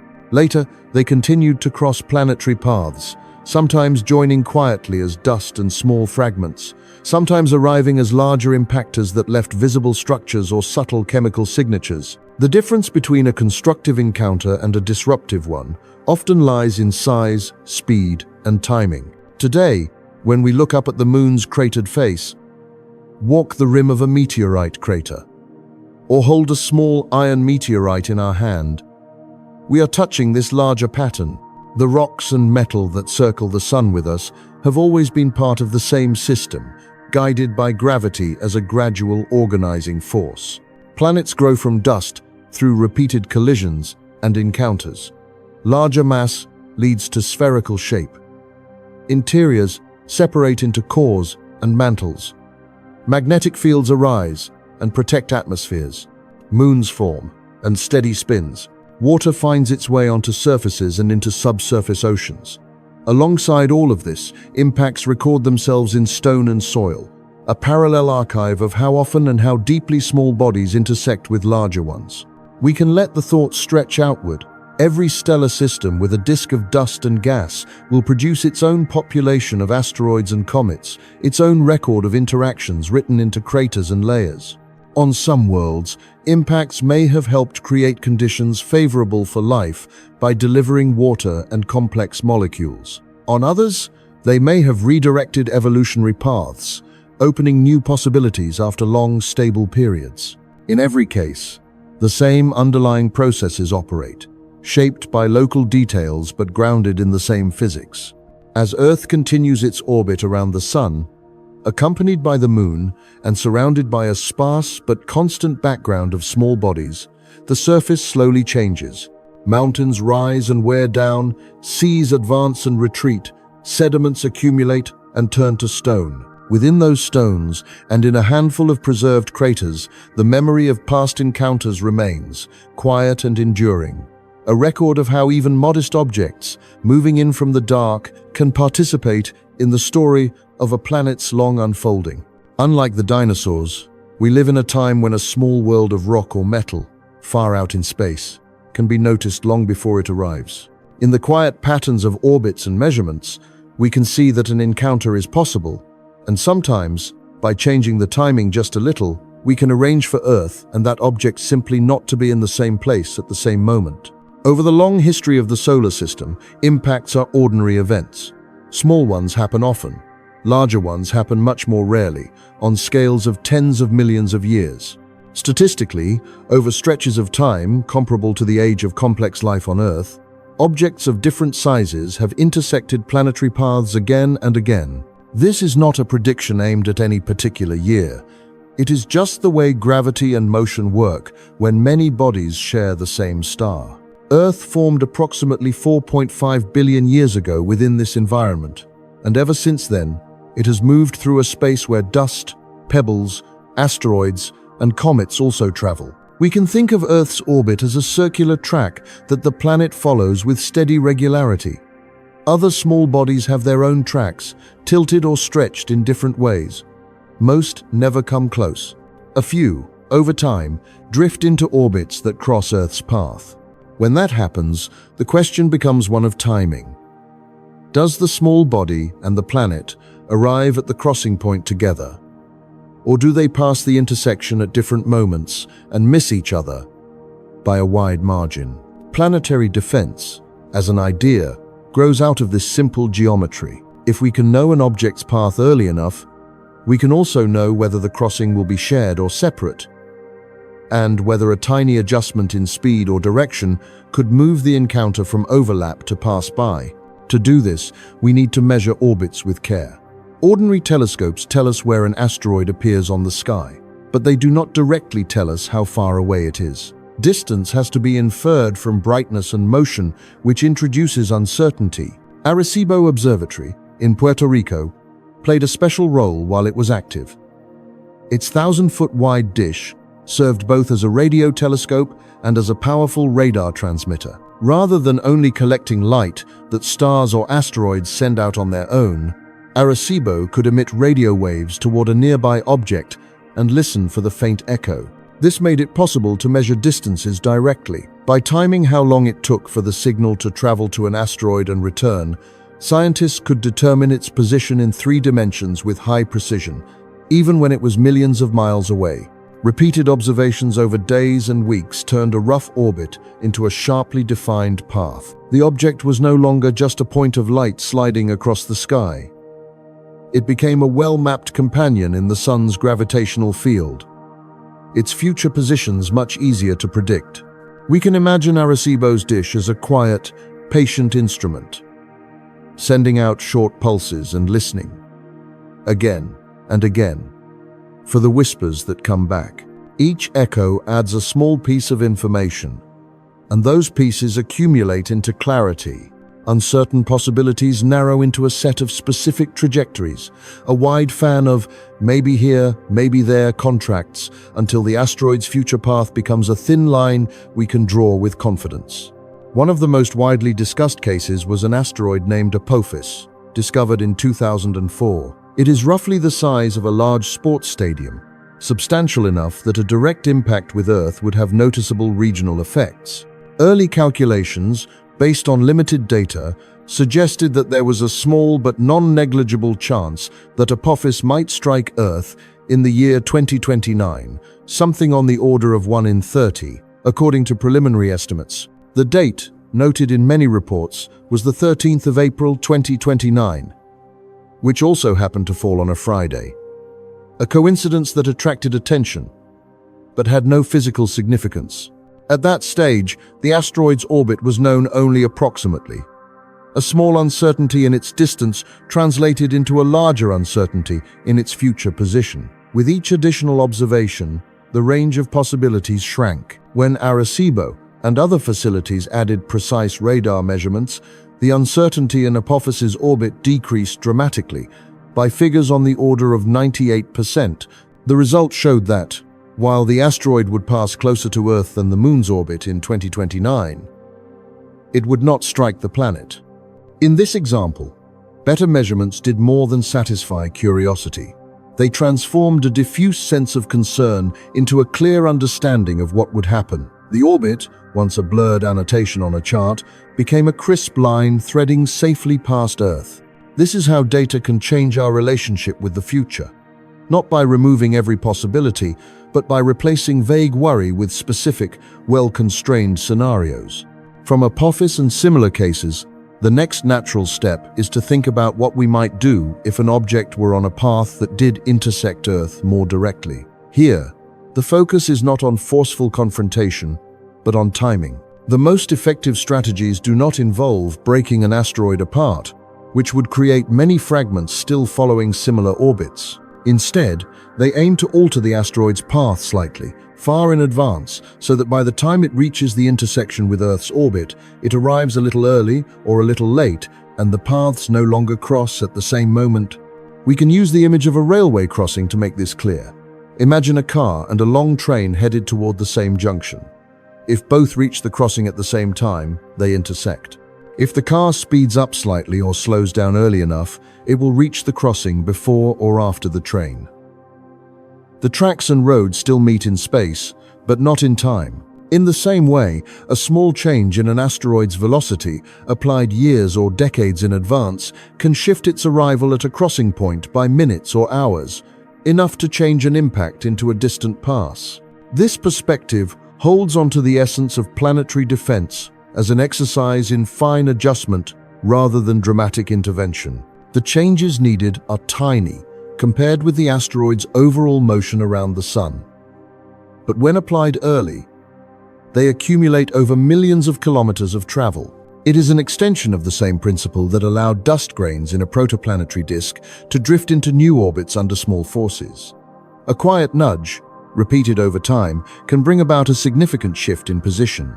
One of the proposed methods for applying such a nudge is called a gravity tractor. The idea is simple in concept. A spacecraft would rendezvous with the asteroid and then hover nearby, maintaining its position with gentle propulsion. The spacecraft and the asteroid both have mass, so they attract each other gravitationally. Over long periods, this tiny attraction, combined with the spacecraft's controlled position, acts like a tow line that cannot be seen. The asteroid's path is altered ever so slightly, without physical contact or explosions. We can picture a compact spacecraft keeping station a short distance from a dark, irregular rock, its engines firing now and then to hold a steady offset. Between them, an invisible pull passes back and forth. Day by day, month by month, the shared orbit around the Sun changes by amounts too small to notice in the short term, yet large enough, over years, to shift the asteroid's future position at a crossing point by a safe margin. The same capabilities needed to approach and pace an asteroid detection, precise tracking, rendezvous, and station keeping also open the door to another possibility. Using these small bodies as resources, many asteroids are rich in metals, water-bearing minerals, and other materials that are valuable not only on Earth, but also in space itself. Some have been described as gold mines in the sky, containing concentrations of elements that could support construction and fuel production beyond our planet. In April 2010, plans were announced that pointed toward future missions to near-Earth asteroids, with goals that included both scientific exploration and preparation for potential resource use. The idea was that by around the mid-2020s and beyond, spacecraft might not only visit these objects but also test technologies for working with their surfaces and materials. In time, such efforts could make it practical to build structures in space using asteroid-derived rock and metal, reducing the need to lift everything from Earth's gravity well. In this way, the same techniques that allow us to watch and, if needed, gently adjust the paths of asteroids also allow us to think of them as part of a broader human presence in the solar system. They are no longer only potential impactors to be monitored. They become, at least in concept, partners in construction, sources of water for fuel and life support, and anchors for future habitats. Through all of this, the underlying physics remains the same. Gravity continues to act as a gradual organizing force, guiding dust into disks, disks into planets, and small bodies into orbits that sometimes intersect with larger ones. Planets grow from dust through repeated collisions. Their interiors differentiate into cores and mantles. Magnetic fields form and protect atmospheres, and moons contribute to the stability of climate over long spans of time. Asteroids and comets, the smaller companions in this system, carry records of early history, ingredients for oceans, and, occasionally, the potential for noticeable change at a planet's surface. We live at a point in that long history when these patterns can be measured, charted, and, in some cases, slightly adjusted. The same sky that once delivered water and stone to a world still taking shape now offers us quiet opportunities to observe, to model, and to interact, all within the broader flow of orbits that continues, unhurried, around the Sunday. From the nearly circular path of Earth to tight spirals around stars and black holes, and then out to comets that glow for a brief time and fade again, our view of the cosmos can be gathered into a single language: motion under gravity, traced across many different scales. Earth's own path around the Sun is almost a circle. Over about 4.5 billion years, its orbit has stayed within a narrow band of distance, with only modest variations. That stability allows the amount of sunlight we receive to remain within a range where oceans can persist and climates can evolve slowly, rather than flipping between extremes. When we compare this to some of our neighbors, the contrast becomes clear. Mercury's distance from the Sun changes from roughly 43 million miles at one end of its orbit to about 28 million miles at the other. On its day side, temperatures can climb to around 800 degrees Fahrenheit, while the shaded regions can fall to hundreds of degrees below zero. Pluto, far out in the dark, follows a path that takes 248 years to complete. At its closest, frozen gases on its surface can evaporate into a thin atmosphere. At its farthest, those gases refreeze, and temperatures drift toward 400 degrees below zero. Venus, a little closer to the Sun than Earth and wrapped in a thick atmosphere, settles into surface temperatures near 900 degrees Fahrenheit, a quiet reminder of what can happen if a planet that began with some similarities to ours takes a slightly different path. In each of these cases, a change of only a fraction of the distance between planet and star is enough to alter the surface environment profoundly. The same gravity that holds planets in orbit ensures that even small shifts in distance can last for very long times. For a world with oceans and living systems, the long-term steadiness of its orbit matters as much as a single moment of being in the right place.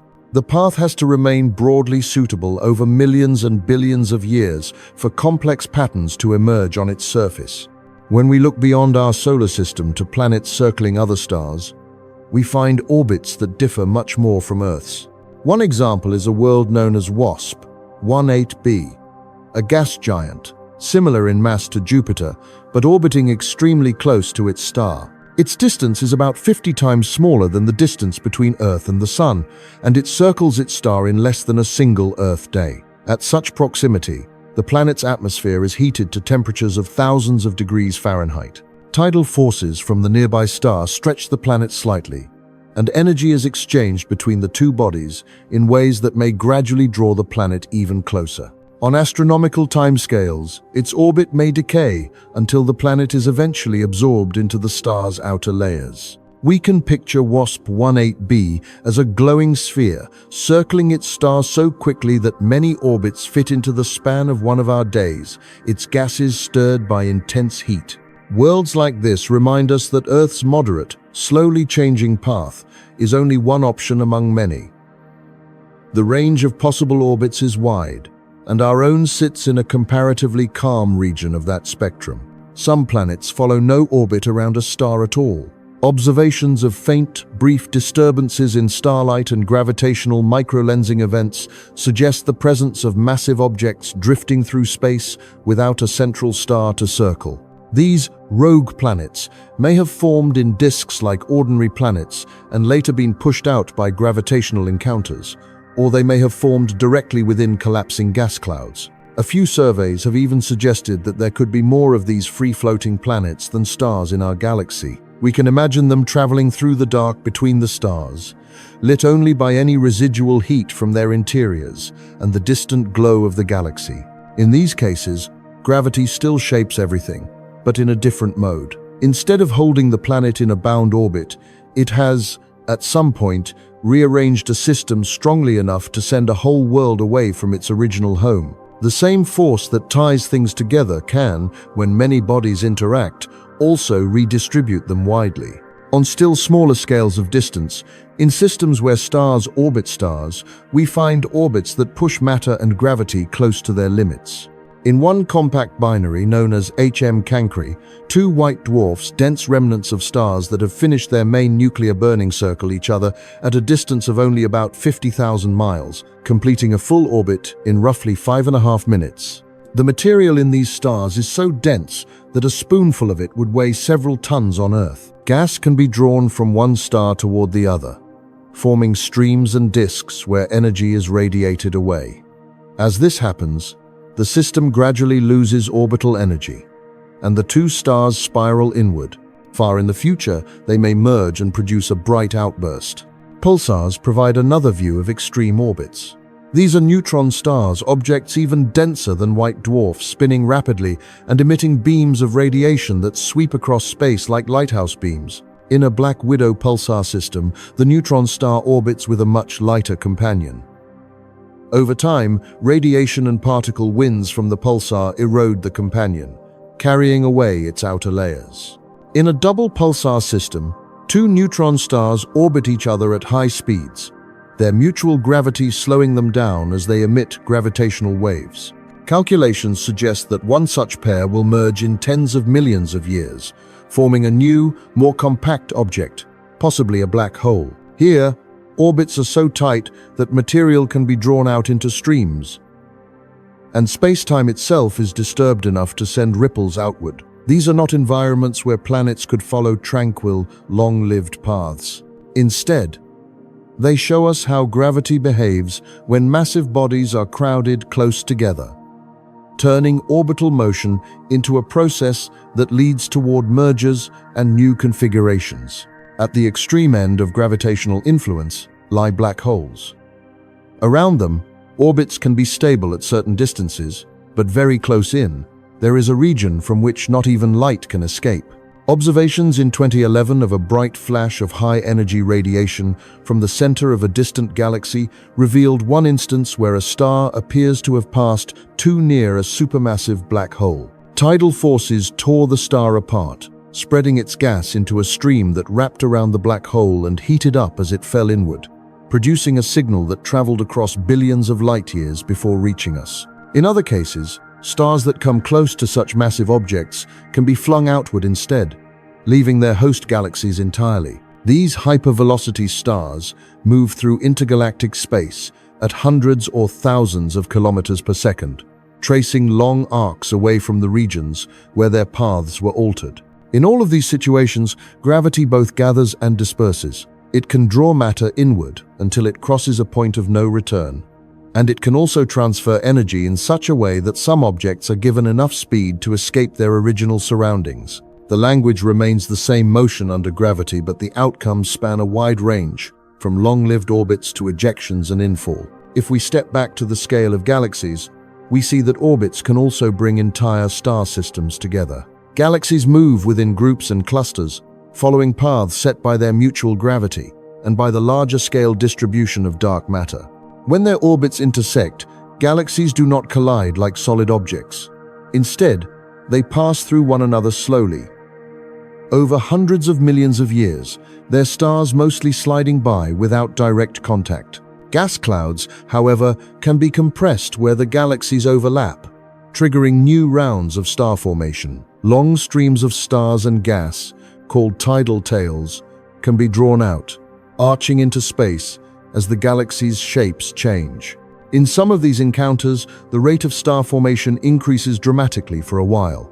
Astronomers refer to such periods as starbursts, intervals when gas is converted into stars at a much higher pace than usual. Over still larger scales, galaxies are not randomly distributed, but arranged along filaments and nodes in what is called the cosmic web.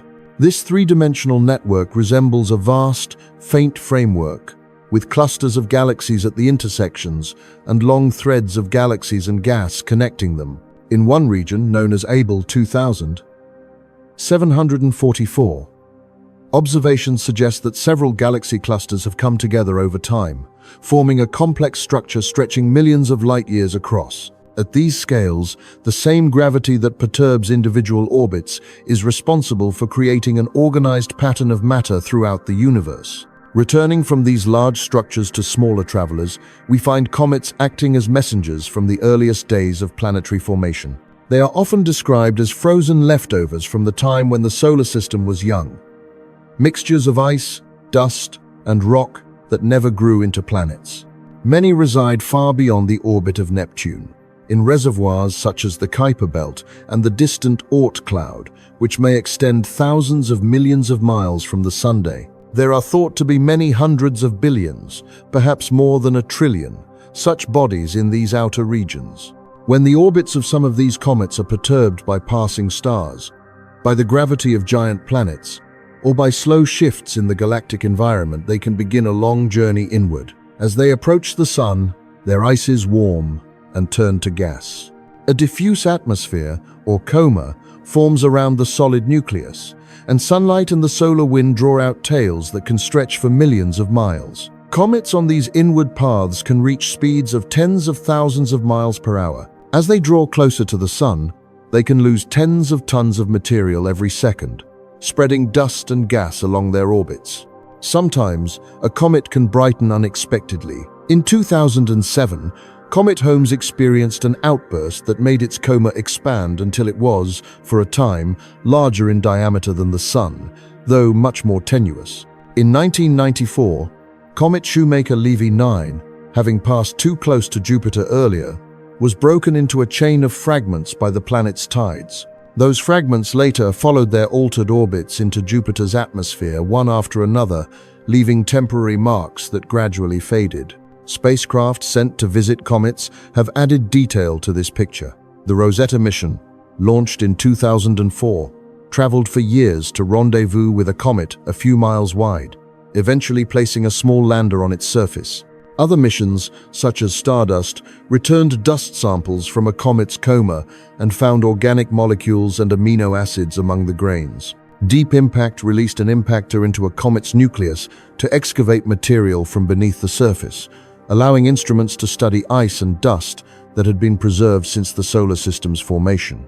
These observations support the idea that comets contain water and carbon-bearing compounds, the same kinds of ingredients that helped shape Earth's oceans and atmosphere and contributed to the chemistry of life. Some researchers think comets may have delivered a portion of Earth's water and organic material.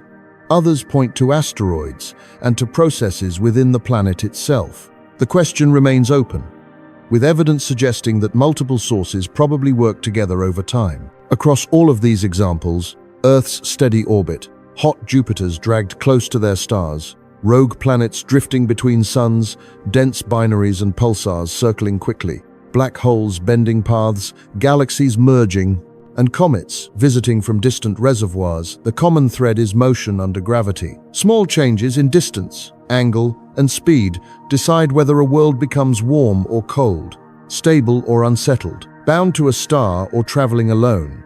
The same laws that gathered dust into planets and guided Earth into a long-lived orbit continue to shape the movements of stars, galaxies, and the icy bodies that sometimes fall inward, carrying with them traces of the time when worlds were first taking shape. Looking back on the journey we have followed, it becomes clear that the making of worlds is not a story of sudden moments, but a story of patience. From faint clouds of dust, through gentle collisions, through heat, gravity, and billions of years of time, planets slowly learn how to hold themselves together, how to keep an atmosphere, water, and a steady rhythm of motion. No step is wasted, and no stage is rushed. Each movement is small, yet together they shape worlds with oceans, skies, and the potential to support life. Seen this way, Earth is not a single miracle, but one chapter in a vast cosmic pattern. Thank you for staying with us through this quiet journey, for listening and sharing this moment of stillness. If you feel calmer, more curious, or gently moved by the silent story of the stars, we invite you to continue with us. Ahead, there are still many surprises and hidden mysteries waiting to be explored within the wide and peaceful universe.